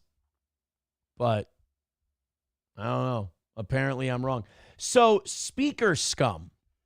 There's a new word for people who play their phones or play speakers in a public area loudly, specifically on an airplane. Now, I've seen this a lot where people will, and I don't know where you were fucking born. I don't know where you were raised. I don't know if you ever were raised. But there are people who will be out in public. They'll be in a mall or a store or a gas station or anywhere. And they'll be on their phone, holding it out like this, on speakerphone for everybody to hear their business. And I don't mean to single people out, but they also maybe have a chirping sound in their home. Or they'll play music really loud on an airplane or, again, somewhere in public. And you're just like, Nothing? We're not reading any social cues on this one? The collective eye roll from the peanut gallery? Nothing? Now, luckily, I've never been on a plane where people have a speaker playing loudly. But it would put me in a weird position. Like, am I going to be a dick and say something about this? Like, am I going to confront the person who's playing the speaker really, really loud? Because I kind of want to. I don't want this. It shouldn't be that way. It shouldn't be where somebody has to tell you not to play a loudspeaker in a confined area with other people around. Headphones are cheap, but apparently this is becoming a growing problem on airplanes. And dude, I was going to try and get neck pillows banned because they're weird, obese people bring them in and it's obnoxious to look at. Apparently, we're way past that. This is from Fox 9. We got this one. Lice and seat squatter travel trends, but now there's another controversial plane trend taking off. And unfortunately, it's not new. This has been happening. I guess now it has a name. It's called speaker scum. And that's when passengers play their music or watch their videos without using earbuds. Now, United Airlines working. Like, this makes me feel like we've all been raised in what's the proverbial term? Born in the basement, never brought up. Born in a barn, as they like to say in the rural areas. Like, where are people who do this coming from? Like, you cannot be that devoid of social cues. It makes me feel like you've never been around other humans in your entire life. That you get on a plane and you go, boy, everybody would be so lucky as to hear the shit I want to play on my speaker. That would be like, imagine someone like me comes onto a plane. And you're sitting there and you're excited for your vacation. You got a 3.5-hour flight ahead of you. You got a few episodes of your favorite show downloaded on Netflix. You're going to have your speakers on. You're good to go. Or you've got a couple of good movies on. You're going to watch them and then you'll be there. And a guy like me comes in and starts playing fucking Post Malone and Eric Church and doesn't feel the need to put on headphones. The flight staff should be allowed to come by and say, hey, either put on some headphones or turn that off. You shouldn't be allowed to just play shit out in the open. To combat the issue, they're asking travelers through their video announcements to silence their devices or use headphones. But here's the thing. I've heard that announcement, multiple times. Those people using their speakers tend to miss those pre-flight announcements due to the sound of their speakers. Yeah, one person on Reddit says many of the folks doing this are often scrolling on TikTok or Instagram or watching YouTube videos. Oh, that's great. So it's even worse. You don't even get to listen to a good movie when someone does it. You're listening to some retard on TikTok. Oh, that makes it even better then. Wow, what a great flight you're going to have. Another person commented that her seat neighbor did this for 7 hours on a recent long-haul flight. And you didn't say any? Okay. That happens for 20 minutes and you don't say something. You're part of the problem. Like, as soon as they turn that on, give them like 30 seconds. Maybe they need to find the port or do a Bluetooth connect or something like that. But after 30 seconds, you go, hey, you mind turning that on your headphones or something? What are they going to do? Get into a fight with you on the plane? All right, fine. Maybe, you know what? Don't do it on Spirit. But anywhere other than Spirit, you should probably say something. You should probably let them know, like, hey, you plan on plugging that in? Like, could you maybe maybe through the headphones? Well, I didn't bring my headphones. Well, that's not my fucking problem. Did you want to listen to something? Then you should have brought some headphones. If you don't put headphones on, this is not going to be a comfortable flight for either of us.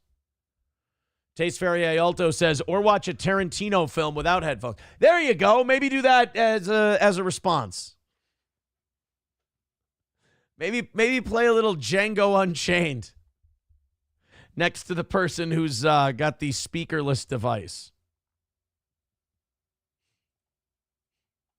That's assuming an awful lot about the person, too. CJ with $2 says, you're right about scum from pre-World War II, hence scumbag. That's what I thought. I thought that scumbag meant jizz in a condom. You know what happened? We all stopped using condoms and we forgot what it was. So speaker scum is basically speaker jizz. Interesting. We go hard in the paint with our nicknames nowadays. Gray Duckling with $2 says, he said no shit. Thank you very much. 125 away from tonight. Well, wait, I said that I was ready to take an L, and you guys are giving us a fighting chance tonight. I do appreciate it. We really haven't asked a lot tonight, but we'll do the last 5 minutes, and we'll see if we can get there. I'm also kind of thinking about maybe...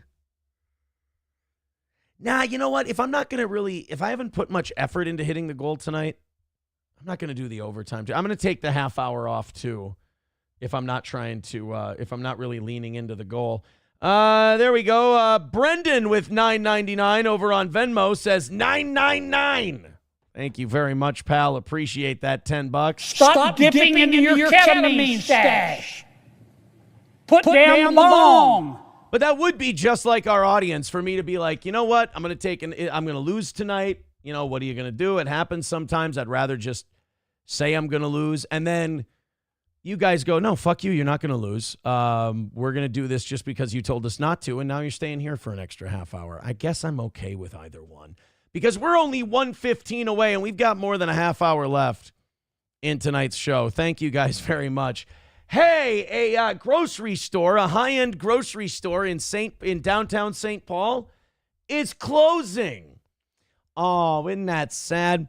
Is it the economy? You know, the Dow took a massive shit today. Oh, boy. That was not pretty to look at. You know what the key to that is? If you have a retirement account like many of us do, you know what the key to having a wonderful retirement account is? Never look at the fucking thing. Ever. Because what are you going to do? What are you going to do? Are you a fucking trader? What are you, a goddamn economist? No. You hired someone to take care of that for you. Let them take care of it. They'll do a better job than you can. Just don't look at the fucking thing. You'll drive yourself nuts. So today, it was like a 900-point dip. I think it was down 1,100 at one point. And a lot of it's because of these tariffs. And now people are like, well, let's remove the tariffs and blah, blah. Now, I'm more against tariffs than anyone you know. I speak out against tariffs. It's the one thing I don't like about Trump is those goddamn tariffs. I don't like trade wars. It's bad for the economy. But the old saying, in for a penny, in for a pound, we're fucking in now. You can't stop. That's what I hate about tariffs. Once you're in, you're in. We've tariffed. They've responded. We've responded. You kind of got to see this through until the end. If you don't see this through until the end, then A, the economy's going to take a shit because of it. And then B, you're going to pull back right away. So we lose. We look like shit. And then the market probably is going to lose confidence and it's still going to go down anyway. So now that the trade war has started, we got to see it through. We got to win the fucking thing. And then maybe we can come out of it better. Do you see why I don't like tariffs in the first place? Chatting on the porch with $5. Says, let's start a $5 donation-styled conga line to see how many will join in. Drop a $5 dono. Let's start the proverbial music and get in line. I will play a conga song tonight in the last 5 minutes for you chatting on the porch if they start a $5 donation line right now. If they start a $5 donation line and it gets down to $70, I'll do a gay little conga line for the end of the show. You got it, buddy. Thank you, chatting on the porch. 110 away from tonight. Thank you guys very much. So, the Lunds & Byerlys in... What is this? Whoops, now they're going to know my name is Longfellow, you prick. I'm sorry, Longfellow. I apologize. Why do you think the Lunds & Byerlys in St. Paul is closing? It's not the economy. I'll give you a hint. It's downtown, and it's one of the more high-end grocery stores in the area. The reason it's shutting down? Crime. It's too difficult to retain staff because of shoplifting, harassment, vandalism, and arson. And this store closing is the perfect example I have for you tonight of how what's happening in these neighborhoods is not the fault of the corporations. It's not the fault of these big bad businessmen. It's the fault of the people living in that community and the leadership in that community not doing anything to get this shit under control that's causing these businesses to leave. You cannot, this is the last major grocer that's in this neighborhood. And they're saying, oh, what are the poor people of this community going to do now that they don't have a grocery store where they can get fresh produce? I don't know. Maybe you as the leaders of the community maybe should have built them a safer environment and a safer neighborhood instead of, I don't know, defunding the police and canceling anybody who was who didn't say watch your head when they were putting them into a police car. Maybe if you guys wouldn't have made them the fucking enemy, maybe we'd have some law and order in the streets and these grocery stores would still be there. But they do everything they can to tax and crime these businesses out of these neighborhoods, and then they get mad at the companies for leaving the neighborhoods that they've made uninhabitable. It's so infuriating. Let's go ahead and check this one out from Fox 9. Oh, guys, it's one channel that annoys me to no end. You have no idea. Oh, they literally did not put the audio vocal track in the fucking story. That's unbelievable. That's unexcusable. Somebody should be fired for that. But there's the Lunds and Byerlys. So it's been set on fire before. It came back from being set on fire. And after it came back from getting set on fire, then the employees started being harassed. The store started getting vandalized and robbed. And finally, they just said, we're out of here. We can't even staff this place. People won't even work there because it's so bad. The store will end business on March 26th. Lunds and Byerly's officials say significant staffing and financial challenges over the past 5 years led them to the decision to close, adding that the store's operating costs far outpace sales. And that's one of the big things when you have a city that just lets people vandalize and lets people steal, it just raises cost. The news release states that declining store visits, likely because of a shift to remote work, okay, and an increase in security costs are also contributing factors to the decision to close. President and CEO of Lunds and Byerly's, Trey Lund, released the following statement. We deeply admire the place and the environment. We've been here since 1983, blah, blah, blah, blah, blah, blah, blah. Yeah, I mean, you can't. In 2022, they had a fire. They came back from that, and then people robbed them blind. You have to, at some point, if you're the leadership in these cities and the people in these cities, you have to make a decision. Are we going to be politically correct, or are we going to have a neighborhood worth living in that people don't have to walk down the streets scared shitless? I mean, your call, really. No sweat off my back. This is a story on food desert concerns in Minneapolis and St. Paul. Options for a fresh grocery store. And it's raising concerns that the community, which some say is already a food desert, will see an increase in foods insecurity. These are the three options right now in North Minneapolis. But in less than a week, the Aldi will close, leaving... Do you know what the fuck you have to do to get an Aldi to close? An Aldi opens up, it never closes. It's the only place where some people can get affordable groceries. If you run an Aldi out of town, your neighborhood is shit. If you run an Aldi out of town, it's a you problem, not an Aldi problem. One big box store and one market on opposite sides of that city. It's a stark comparison to other parts of Minneapolis. This is Uptown, for example, where there are 5 grocery stores within a 2-mile radius. Really? Wow. I wonder what the differences are. Should we dig up the statistics?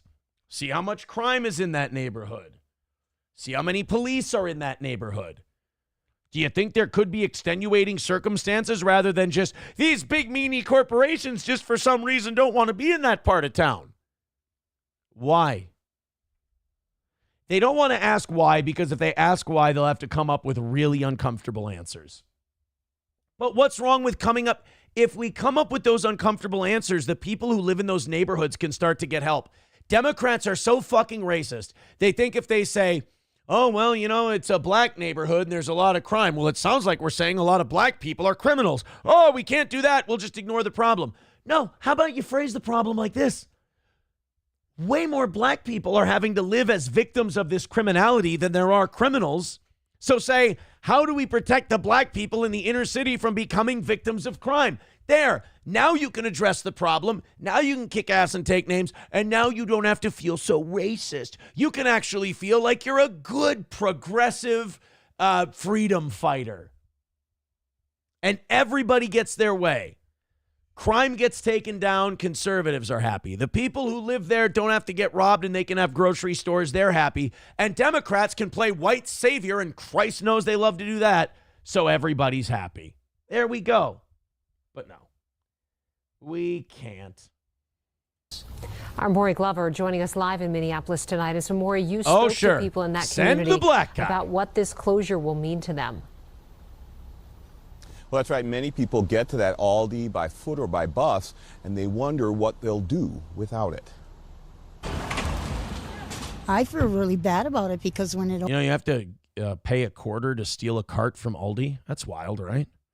You actually have to have money to steal from a place. Opened, I was so excited. In just about any thriving community, a grocery store is an essential element. It's a big deal because it's a discount store for one, and it's across the street for two. So I'm able to get to it. It's real easy for me. But soon there will be one less option for fresh food in North Minneapolis. Shop here every day. I don't know. This is the only grocery store in my neighborhood, really, that I can get to by foot. So it's going to be pretty tough. A spokesperson for Aldi says its store near Lowry and Penn Avenue will close for good on Sunday.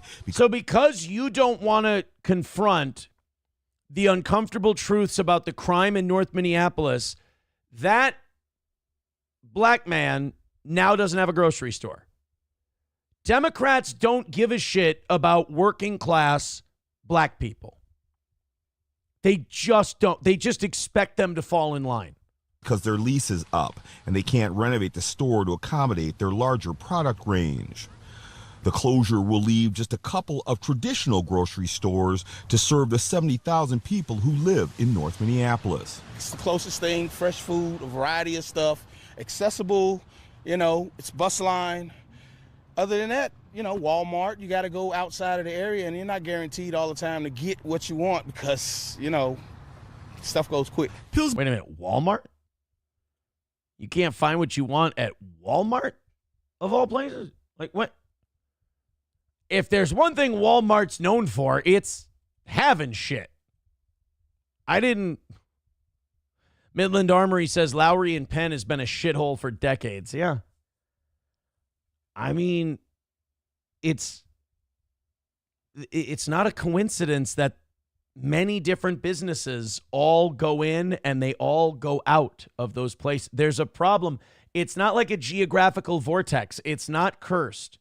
There are certain problems in those neighborhoods that if you get a handle on those problems, you'll see grocery stores, you'll see mom and pop shops, you'll see all kinds of things. But if you can't keep people there because they're getting harassed and robbed all the time and it's not a safe place to work, you're going to end up shutting down. Thank you, Mussolini Diff, for the $5. Mussolini Diff's getting up there. He's at 35 for the week. Thank you for the $5. He says, joins the line. Racism is why the store closed. Yeah, right? That's exactly, racism is why we have these food deserts. Try again. Try again. You fix the problem, you'll magically see those grocery stores start to come back. Atomic Ray with $5 over on Rumble says if Walmart doesn't have it, you don't need it. Amen. Yeah, I've never heard someone say, I went to a Walmart and there was no food left. Like, that's not and believe me, I've heard plenty of criticisms about Walmart. I've never heard they didn't have anything there. Thank you guys very much. You're down to 105 on a night where I said, guys, I feel like we're not going to win tonight. I just feel like, hey, let's have a good time. Let's do our 2 hours. All good things have to come to an end. We're not going to beg tonight. And now here we are, only $100 away from knocking out our goal. Only a couple big drops on PayPal, Streamlabs, Venmo, and all that stuff. Shit. I mean, I'm trying not to get hope because I was kind of just going, look, I'm tired of begging from this morning. This morning was a tough slog. Let's make what we can make this in these 2 hours, and then we'll call it a night, and, we'll start a new streak. Now here you guys are about $100 away. Now I don't know what the fuck to do. But now you're getting my hopes up, so I feel like now my hopes are up, you're just going to crush them. And now, this is you know what it is? This is a mean audience. This is a fun show to do. This is a mean audience. Streamlabs, PayPal, Venmo, Super Chats, Rumble Rants, all of the links are in the chat. Go ahead and throw in and finish it off if you'd like to. This, I thought, was a really great line from Bill Maher. He was doing his show, I believe the HBO show, Real Time. And he was talking about the Oscars. And he was talking about, I don't know if you've seen the clip yet. We can't play it on this show because we'll get popped, but we can play the Maher clip. There was a clip in the Oscars where Julianne Hough of all people, the little blonde bubblehead pretty actress, they had Julianne Hough come out, blonde-haired, blue-eyed, Aryan as the day is long. They had her come out to give a message where she was like, oh, Native Americans, we're so sorry. We feel so bad. We feel so terrible. Aren't I a good blonde-haired, blue-eyed white devil? I feel bad.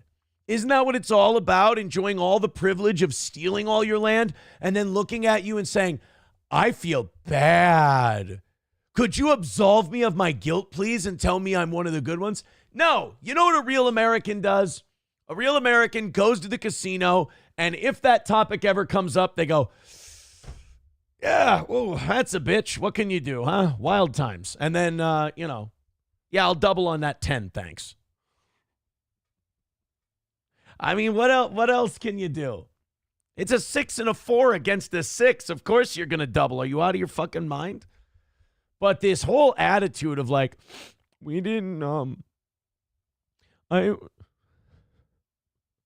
didn't know. I just learned that we stole all our land from the natives, and I just want to tell the natives now on the Oscars, I feel really, really bad. So Bill Maher decided to call this shit out, and I thought he did a great job with it. Let's check this one out. Does Bill Maher get a 5-second ad, or does he get a 30-second ad? Oh, only 5. The disrespect of old Bill. Finally, new rule memo to Democrats. If you ever want to win an election again, the absolute most important first step is stop doing this. We gather in celebration of the Oscars on the ancestral lands of the Tongva, Tataviam, and Chumash peoples, the traditional caretakers of this water and land. Do you think the Polish, like let's say Germany kept Poland after World War II. Let's say they won. Or there was at least like a negotiated peace and Germany somehow got Poland out of the deal. You think if today the Germans were having the Kaiserreich Awards in Warsaw, they would be like, we hold this awards show on the land that the Juden used to live on? Sorry about the whole putting you in the ghettos and gassing you, Juden. We're having the award show here. Our bad. We acknowledge that the land was yours, but it is Germany now. Really wild shit. Like, stop it. Because, like, all you're doing is reminding Native Americans of this really shitty things that happened to their ancestors. And then they're sitting there watching going, so are you going to give it back? No, we're not going to give it back. No. We're just saying this to absolve ourselves of guilt and then play act because it's the Oscars and that's what we do. We just pretend. Yeah, I don't know if we're still saying cringe.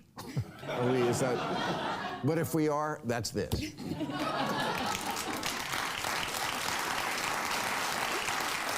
I've said it before, I'll say it again. Either give the land back or shut the fuck up. Yes, exactly. If you're not giving it back, then stop pretending you feel guilty. You know, if I go to my friend Milty, I say, hey, Milty, sorry, I took your stapler. Here you go. Have it back. That's a nice thing I just did. I made up for the bad thing I did. If I go to Milty and I go, hey, really sorry I took this stapler of yours. And he says, oh, cool, you going to give it back to me? I'm like, fuck no, it's my stapler. I just want to tell you I feel really bad about having it.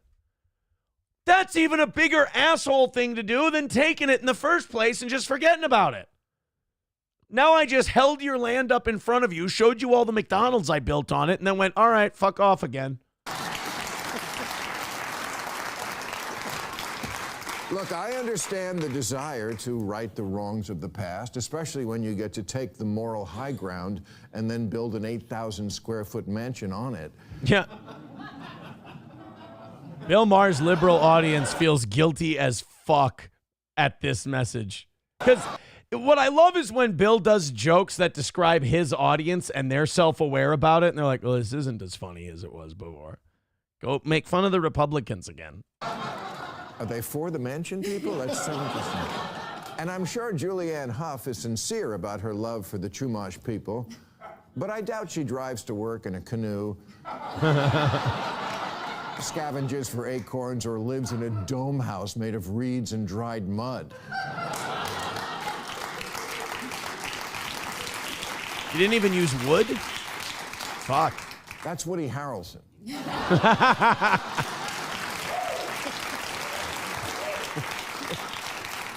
You want to thank a tribe for Hollywood? Start with the Jews. Hey, Sam Show, how do you like that one? Yeah, I mean, it's a very simple point, but it's spot on. Oh, I feel so... Oh, we took this land from this, that, and the other tribe. Okay. Do you feel bad about it? Not in the least. All right, then what the fuck are you apologizing for? So, you're not sorry. No, I'm not sorry. You are saying you feel bad. Yeah, I'm saying I feel bad. But you're not willing to do anything about it. Why don't you just get on with your fucking show then and stop making everyone feel uncomfortable? Sound good? Okay, let's do that. But no, they'll do another one next year because, like I said, it makes them feel good. It's not, that's the craziest, most mentally ill part of this, is that they're not even doing it because they're sorry. They're not even doing it because they're asking for their sins to be absolved. They're doing it because they think other people will see them doing it and think, oh, wow, aren't they just great? Aren't they remarkably sweet? Ryan the Garbage Man says, are the Ojibwe going to give northern Minnesota back to the Sioux? I mean, that's the other thing. If you go back far enough, this land was a different tribe's land, and then it was a different tribe's land. It's just, it's the history of man in general is a whole shitload of conquest. You guys don't feel like throwing us $100 in the next 15 minutes, do you? Holy shit. You guys got way closer tonight than I thought you were going to. I just shut my mouth and do a show, and all of a sudden you guys keep chipping in. Like I said, I didn't think I was going to go, fuck it, we're probably going to lose tonight, and then we get halfway there. Now I kind of want to win, and now I feel like you guys are going to fucking break my heart into pieces. Go ahead and throw in. Let's see if we can get it knocked out and get ourselves a win on the evening show tonight. I just kind of thought you guys deserved a break, you know? I kind of thought the evening show, as much as they've been crushing it, kind of deserved a night off. We just throw it out there.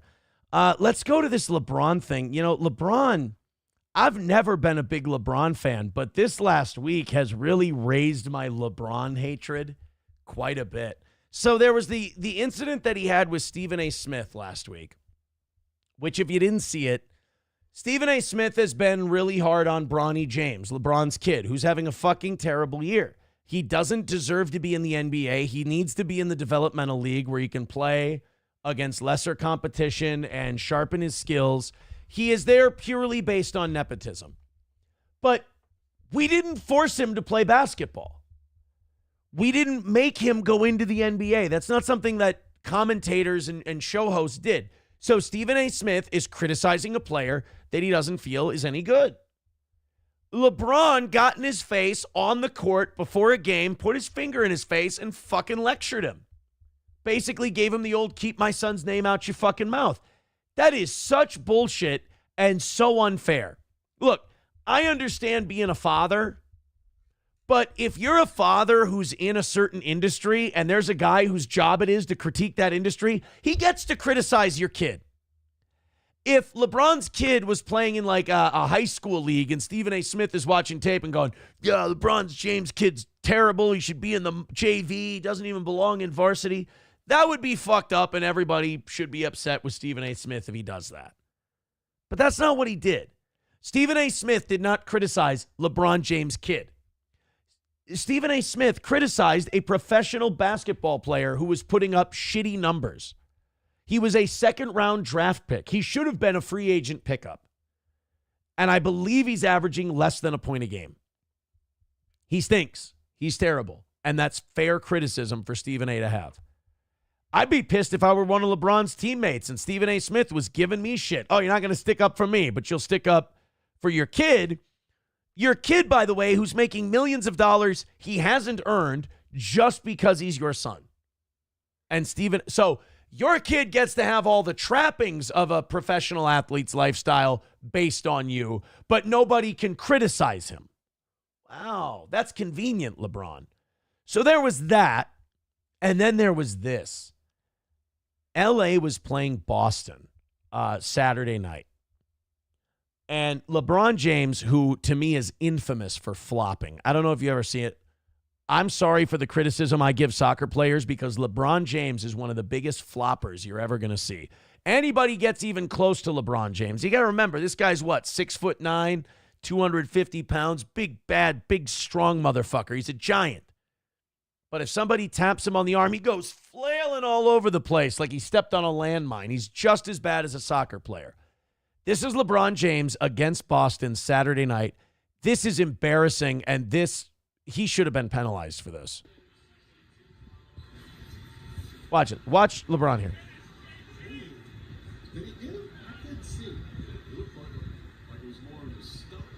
Who is that? Enes Kanter?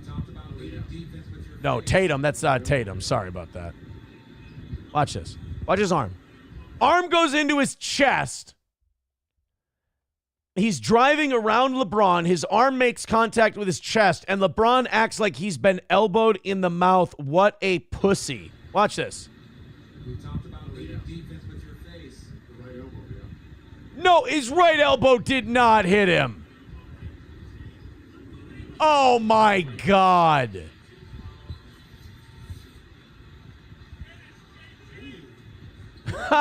Come. I love how the announcers are like, they've got to back LeBron because he's the superstar. But come on, guys. Even you know that was total bullshit. And it's not like, and by the way, they're like, oh, it's time to retire LeBron. He's been like this forever. Like, he's always done this. You go on YouTube and you search LeBron James flops, you'll find a bunch of them. But I don't think it's time for LeBron to retire. I think he's still putting up great numbers this year. Yeah, he's averaging 25 points per game this year. He's doing just fine. 8.5 assists, 8.2 rebounds. I mean, LeBron's still doing okay. I mean, I'd certainly take 25 points per game in 35 minutes if I'm a Timberwolves fan. Where are we right now? Last I checked, we were like number 7 in the West. Yeah, still, well, we're tied for 6th with the Warriors. We're 4 games out of 4th, so we're 4 games out of hosting a first-round series. 5 games out of 3rd. Ooh, 5 games. Oh, we're only 5 games out of the second seed. We could catch the Lakers yet. We just gotta catch a little fire. That's all.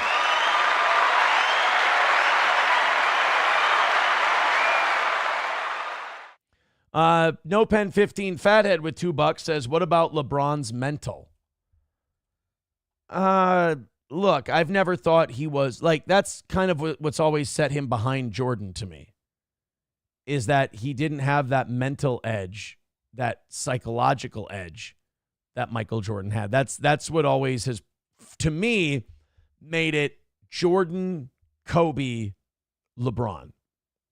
Maybe even Jordan, Kobe, Curry, LeBron.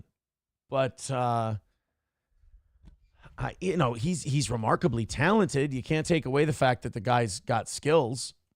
It's just that he's such a fucking pussy sometimes. And that thing about his kid and Stephen A. Smith, I mean, that was really embarrassing. I mean, that one was really bad.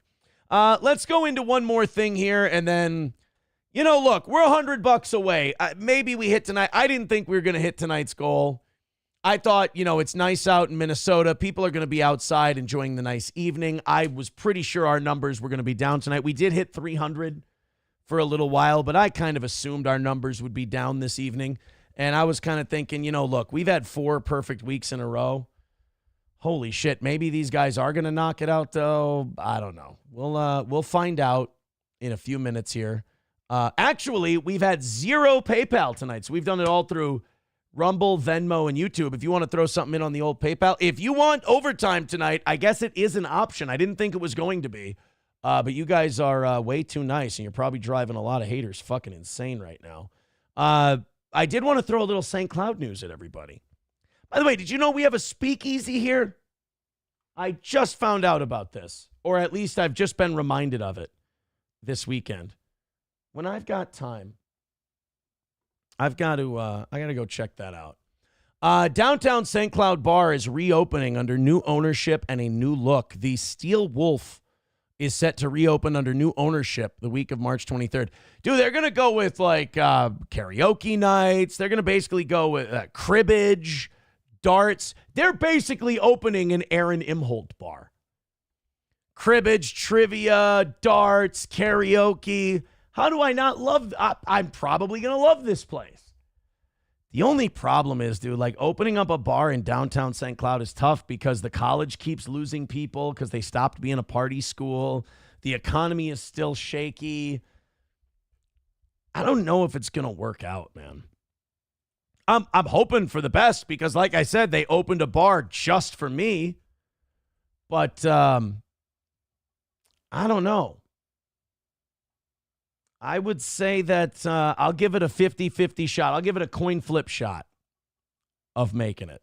McBuster says, cribbage, drag karaoke, glory hole. No, I don't like, I just like the cribbage part. Thank you.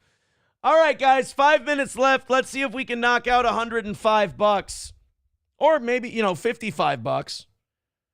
And we'll do the half hour. I appreciate it. My lost interest says a swingers bar. I got to have a sense of humor about it. It's something that happened for a few months. It's going to follow me. What are you going to do? Oh, speaking of the game, I can watch it in my neighbor's window right there. Boy, am I being a fucking creep. That's way out there. That's way across the way. Still got to clean that window. No, it's not going to be a swingers bar. I've retired from my 4 or 5 month foray into that lifestyle, as they call it. Oh, what a bunch of fags. They call it the lifestyle. Throw your fucking pineapples away, you swinging weirdos. Jesus Christ. It's shameful. Shameful. All right, guys, 4.5 minutes left to go. $105 away from tonight's goal. I did say I didn't think we were going to make it. It's a nice night. I thought our numbers are going to be down. We've had a 4-week perfection stretch. I'm not going to be mad if we don't make it. We've been doing a lot better lately. Again, 4 weeks, totally perfect. If we miss one, we miss one. Plus, it's been so long since the people who irrationally hate me can be like, yeah, we got one. They got to get one too. So if you feel like throwing in, there's Yankee with $40 over on PayPal. We want the gold, sucker. Hulk Hogan, we coming for you, nigga. Yankee with $40. And Yankee says, I hope you got something good for overtime tonight. Yeah, well, we'll see. We're not at overtime yet, pal. We're not at overtime yet. We're at $65 away. And we still got 3.5 minutes left to go. We still might miss. My plan of a 2-hour show where, we missed the goal. We're cutting it a little closer than I thought we would, but we're still on pace to miss here. We're $65 away. And that's still a ways away. And we got 3 minutes left. Yankee says, bullshit, do it. I can't do it. It's not my doing. The audience has to do it. And I came into tonight. Boy, I tell you, I think this evening show crowd, no matter what happens tonight, does deserve a shitload of credit, though. Because even when I tell them, look, guys, nothing, doesn't doesn't look bad on you if we don't knock it out tonight. Don't worry about it. You know, it was a slog getting this morning taken care of. And then they still run it down to $65. I mean, that still deserves a little recognition, I think. But as far as knocking it out tonight, I don't know. 2.5 minutes to go, $65 left. I still put it at an outside chance.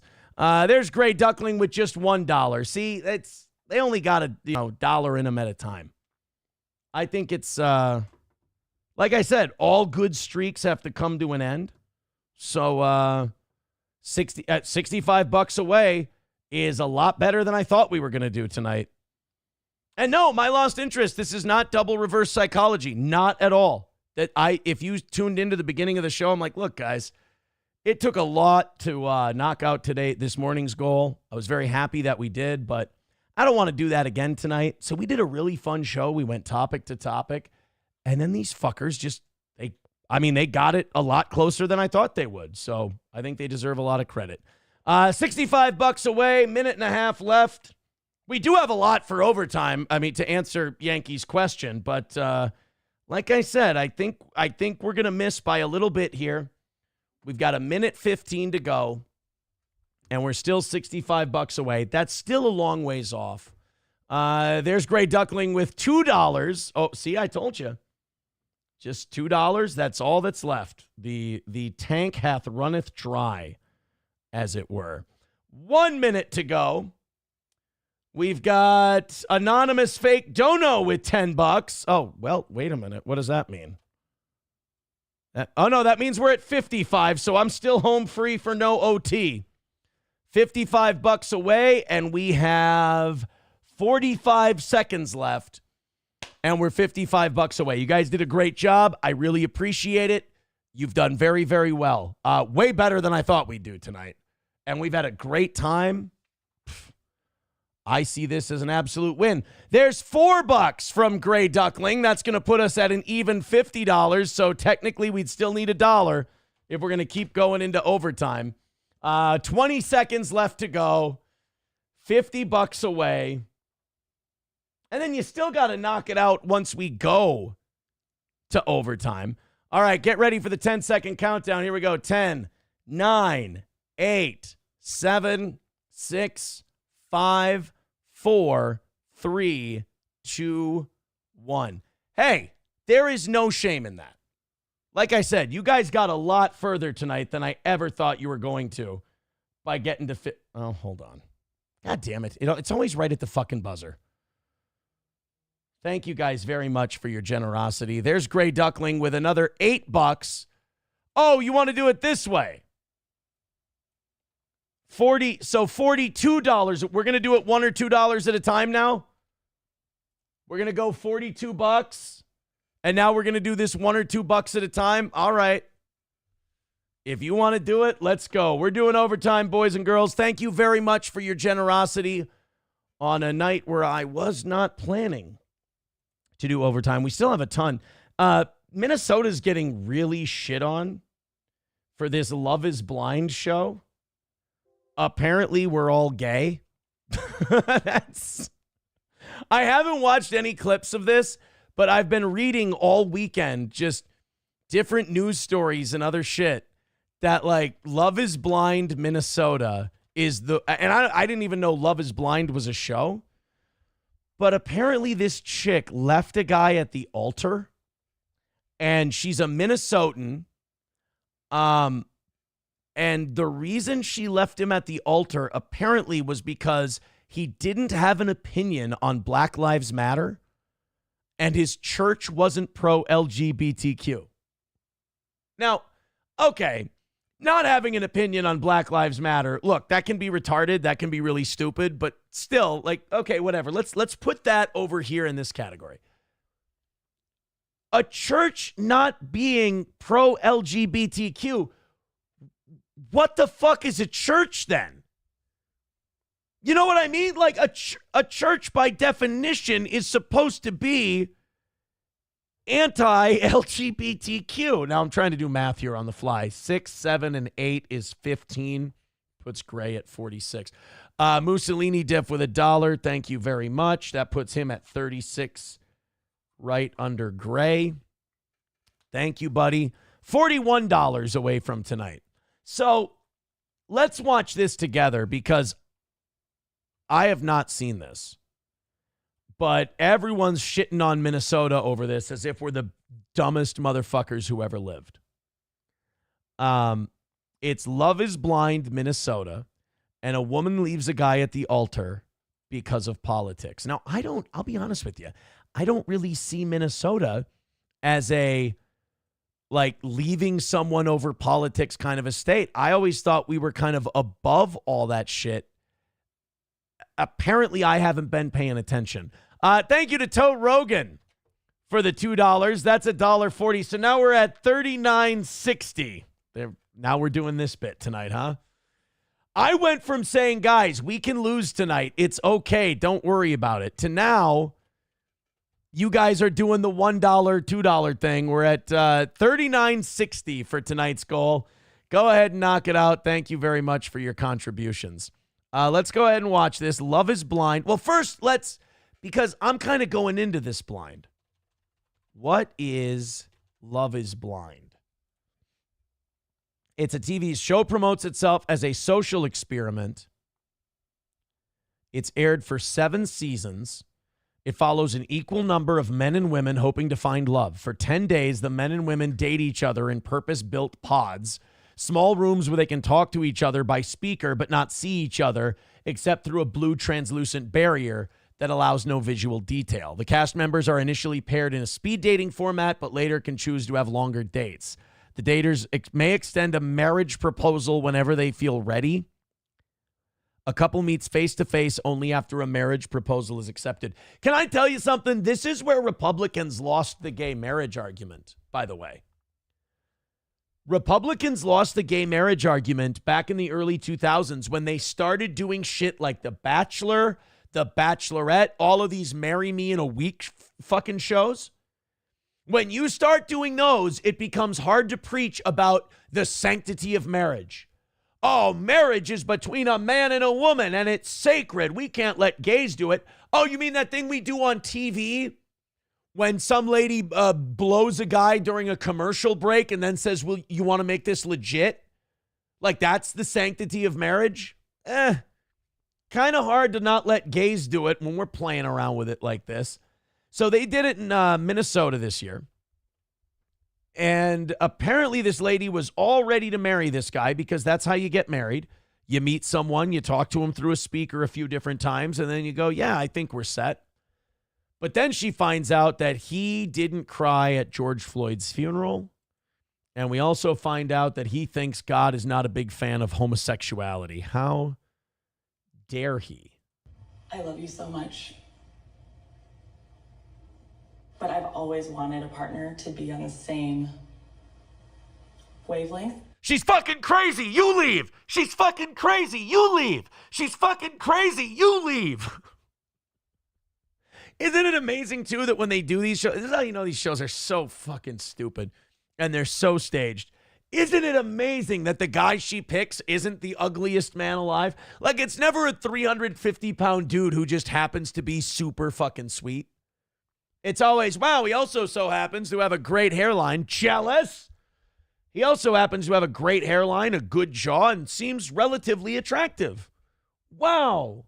What are the odds? Love is Blind indeed. And she's a smoke show. But like most smoke shows, she's out of her goddamn mind. You know, it's like when you have giant biceps.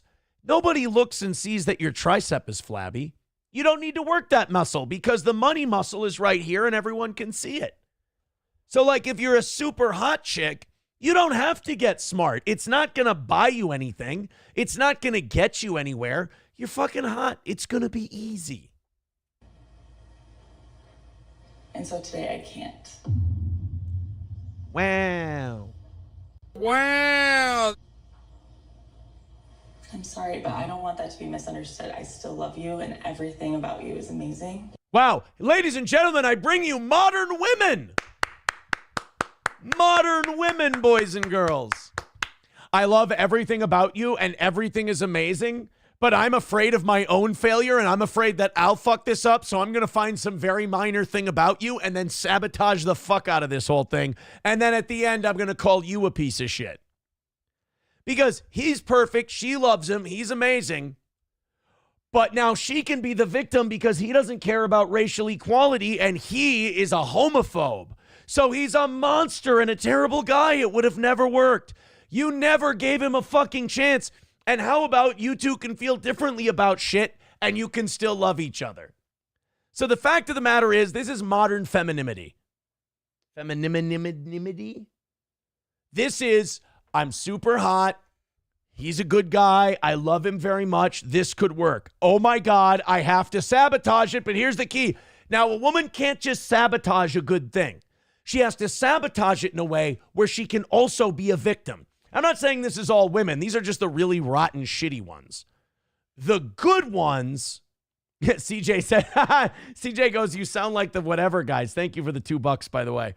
A little bit, but here's where I'm going to spin from where the whatever guys usually do. There are more good ones than there are shitty ones.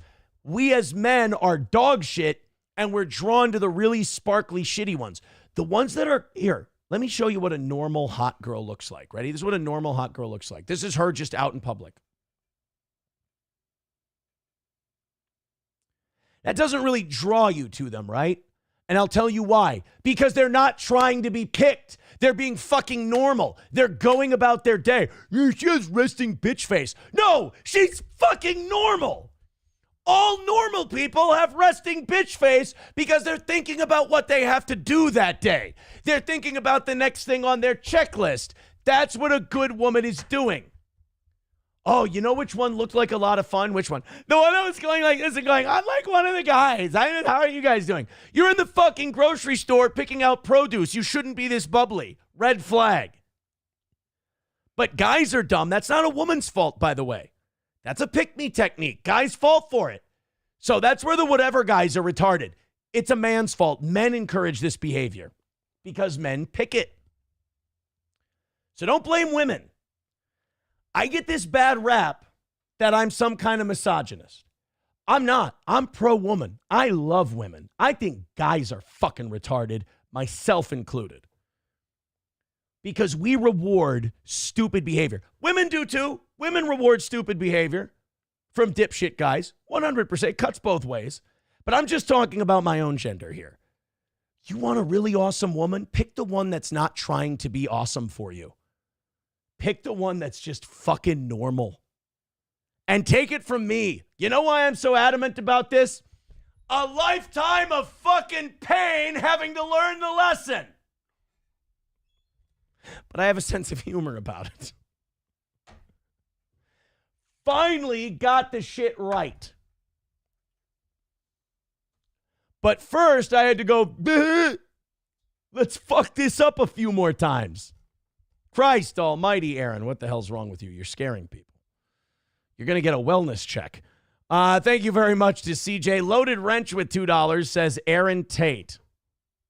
Thank you. $2.80. That puts us $36.80 away from tonight. You guys are doing it $2 at a time. I love this bit. Keep her going. My Lost Interest says SP will be happy to hear that Aaron thinks she has resting bitch face. Wait a minute. That's not what I said.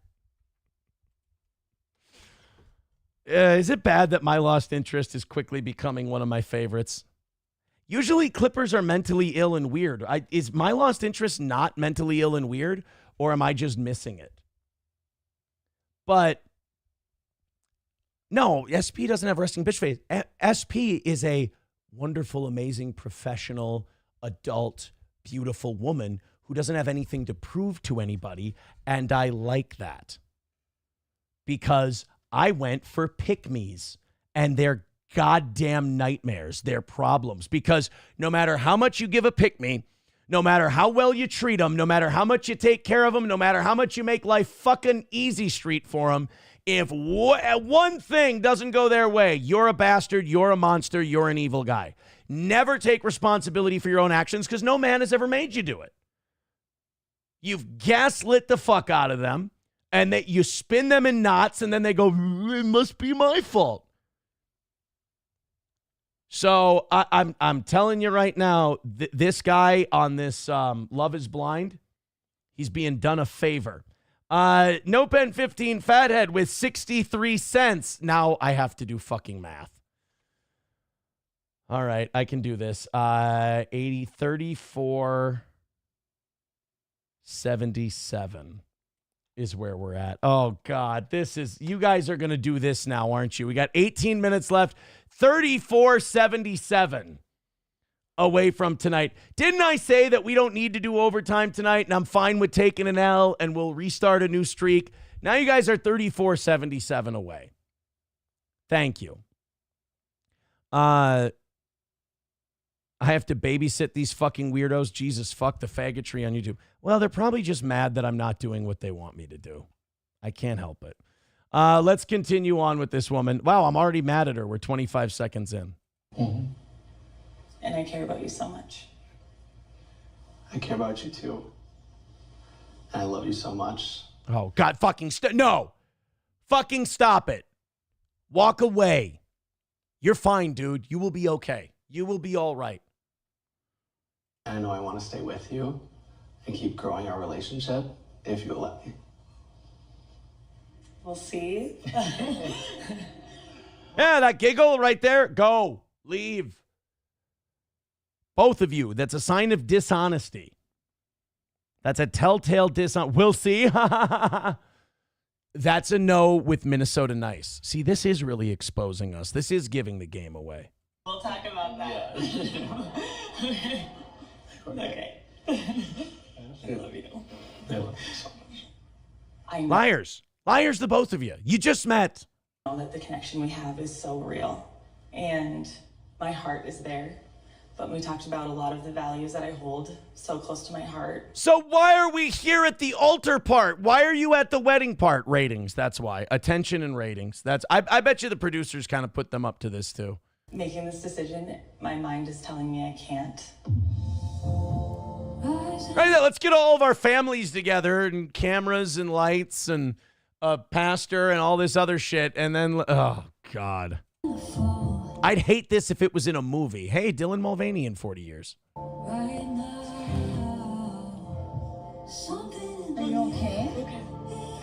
I'm okay. See me in the back. She's not okay. See, her sister's normal. Look at her sister. Marry that one. That's the one you marry. She's not pick me. She knows her. See this look? She knows her sister's nuts. She's not overly made up. She's very confident in the way she looks. She's presented very professionally. Nothing wrong with her sister. That's the one you go for. See me in the back. See me in the back. See me in the back. Okay. She's barely holding her fucking shit together with these giggles. Oh my gosh. I'm fine. I'm fine. Get me out of here. No.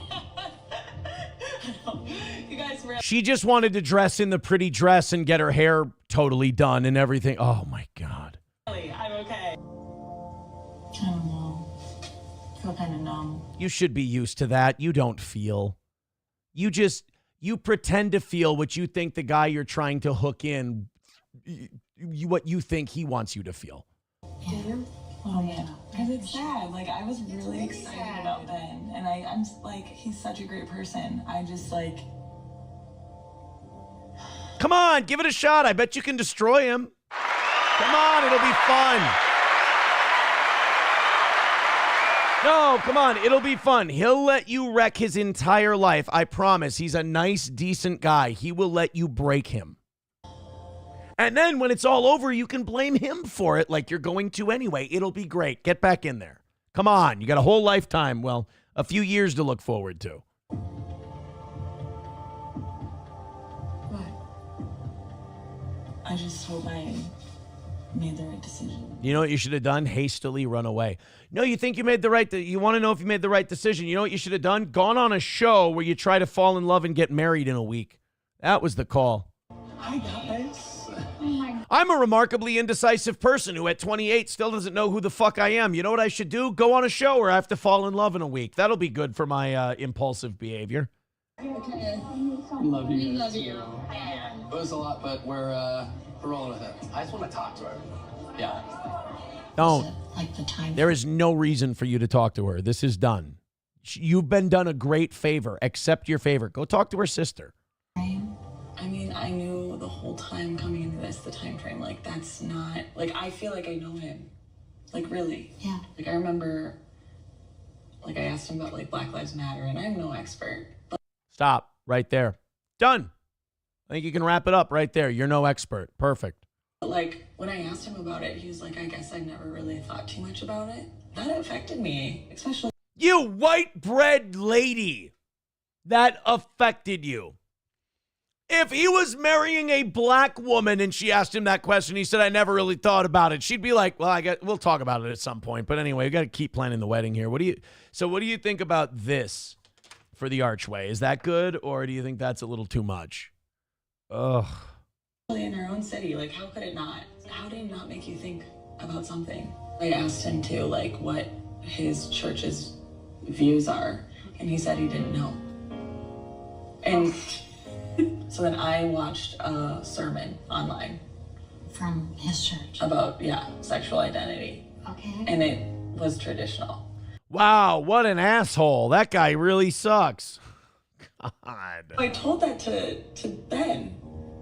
And he doesn't really have much to say about it, you know? So he's perfect, in other words. He's not overly, bombastic about his opinions and overly opinionated and really pushy about it. He's just remarkably reasonable and calm about shit. Yeah, what a terrible guy. I want him to think about that stuff. Sometimes I did wonder if it was surface, fun, carefree love that we had. No, after a few days of seeing each other in a pod, nah, come on, go with your gut. Equality, religion, the vaccine.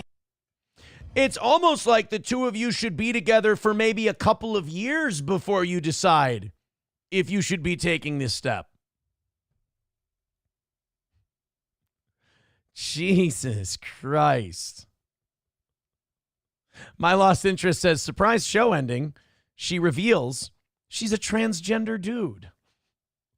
CJ with $5 says, you have a knack for being adamant about things you're 100% wrong about, and it makes me defend people like whatever and Melanie Mack. Damn your hubris. Well, that's part of this show. I make you emote. I make you feel. That's what a good show host does.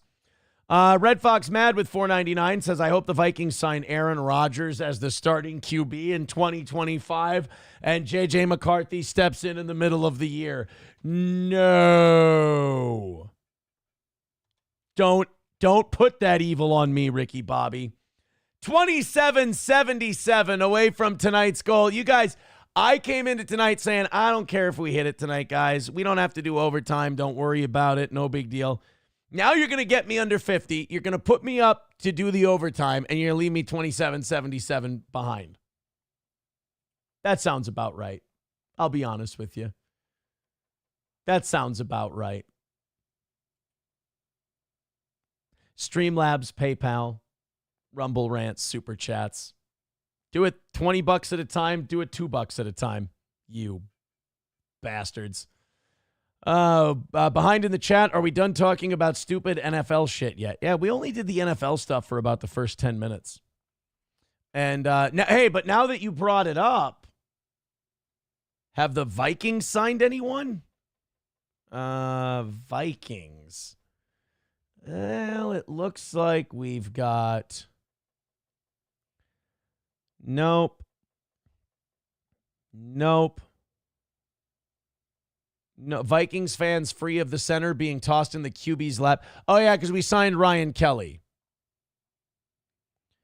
I don't see any big signings. Yeah, center Ryan Kelly's with the Vikings, 2-year, $18 million deal, $9 million guaranteed. So we got a very good veteran center for a couple years. What everybody wants is that Fries. They want the right guard from Indianapolis is who they really want. And it sounds like we want him. It just sounds like we're a little bit off. It sounds like we're a little off on money. He wants a little more than we're willing to give him. We'll see. But we got a center. If we can sign a really good guard. You know me, I want Mekhi Becton. So if we don't get some fries, motherfucker, I'm not going to be heartbroken about that. But I do want Mekhi Becton from Philadelphia. Oh. Pookie just got killed down in New Jack City, says Fauci. All right, you don't care. I got it. Quit tricking me into talking about the shit then. Did you guys hear about the YouTuber that knocked up his girlfriend and his girlfriend's mom at the same time and then revealed that they're in a throuple? It's just... it's too good. It's too great. It's too rich. Savor it. Huh? Yankee says, I thought overtime was pretty lame. I want my $20 back. Are you kidding? You guys came up $27 short. I don't have to give anything back for overtime. I did free overtime tonight on a night where I said I didn't think we were even going to hit overtime. CJ with $2 says, first time I met my ex's dad, he mouthed run to me. My last father-in-law kind of did a similar type of thing before and after. when I first got with her and after we split, he kind of said the same thing to me. So I understand. I know what you're talking about. Thank you very much to Mussolini Diff. Hey, with the $2 says, I kneel on criminals for BLM. Well, we need to punish the wicked, I suppose. $25 away from hammering out tonight's goal. Thank you, Mussolini Diff. Do we have that last $25 coming in the last 6 minutes? Or did I, like I said, I'm happy to do overtime for tonight. I didn't even think we were going to knock it out, but hey, we got close. Thanks, guys. If you got that 25, throw it in. If not, whatever. Like I said, it was a nice day out in Minnesota. I didn't expect the numbers to be very good tonight, but we got up to 300, which is fucking great. I appreciate that.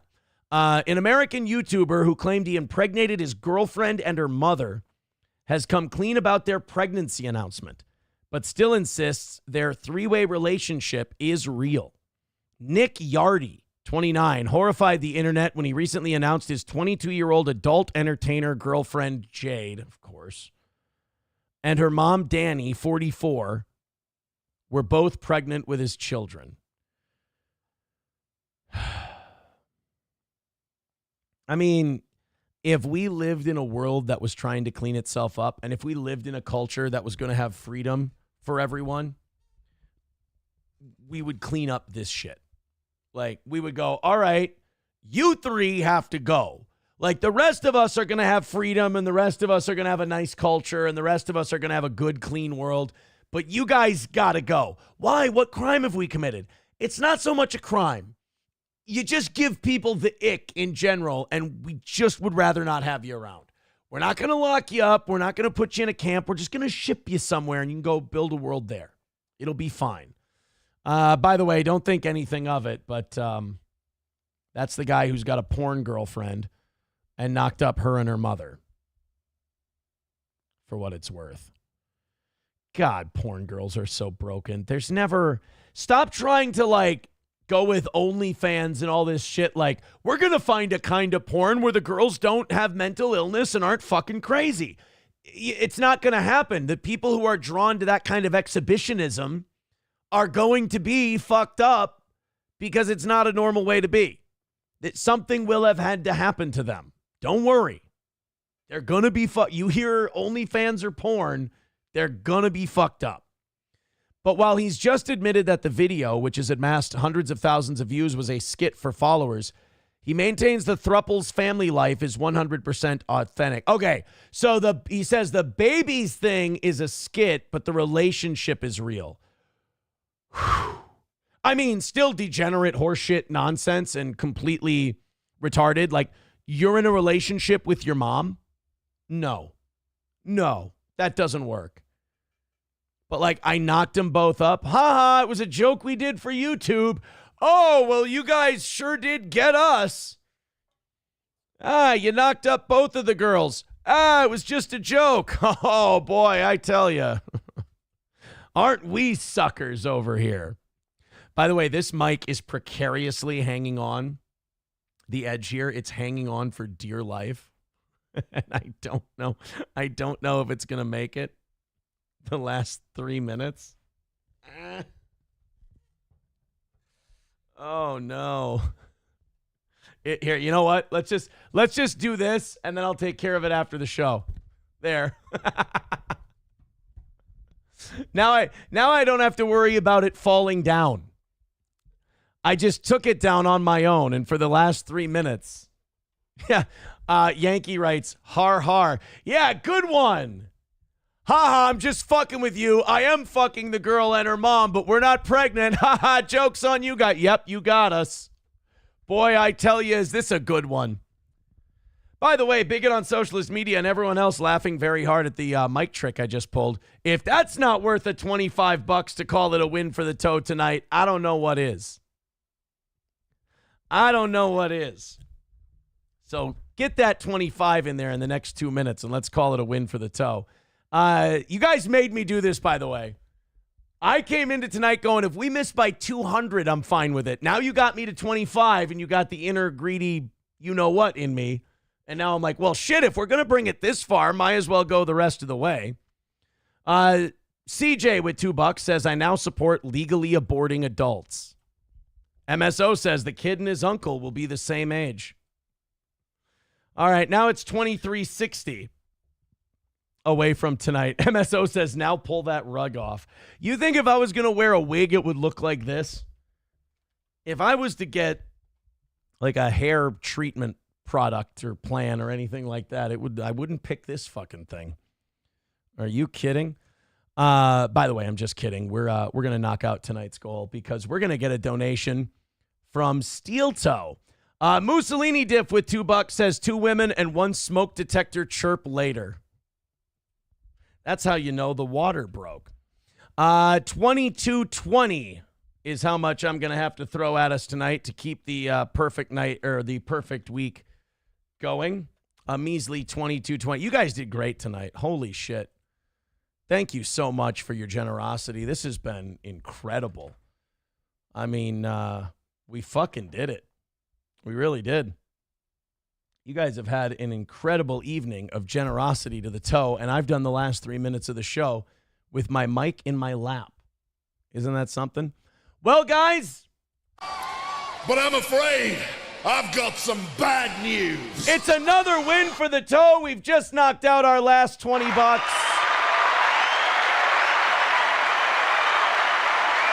And the perfect week continues. Thank you so much. And we didn't even try for it tonight. That's the best part. So you guys, those of you who said, well, if you just shut up and do a show, you'll hit the goal. You guys were right tonight. So you should take that as a W. Bapa Shab says, Aaron's going to fly to Turkey and then come back with a full head of hair and say absolutely nothing about it. Klopogram says, shave it all off. It's that time now. No, it's not. Go back and watch the 101 shows that I'm putting on. All the comments in those shows are saying, wow, you're right. Your hairline really hasn't moved. It really does just kind of look like that. I told you. All right, guys, I'm going to run. Thanks for knocking out the goal tonight. It's another win for the toe. No, CJ, no. That's not what that was a reference to a Rick Ross song, believe it or not. Thank you for the $2. I appreciate it. Take it easy. Have a great rest of your night. We will see you tomorrow morning where the morning show audience, we're going to have to lecture them. We're going to have to say, hey, the evening people, we didn't even ask to hit the goal last night. And they knocked it out. We'll see what happens. Thank you, guys, and we'll talk to you soon.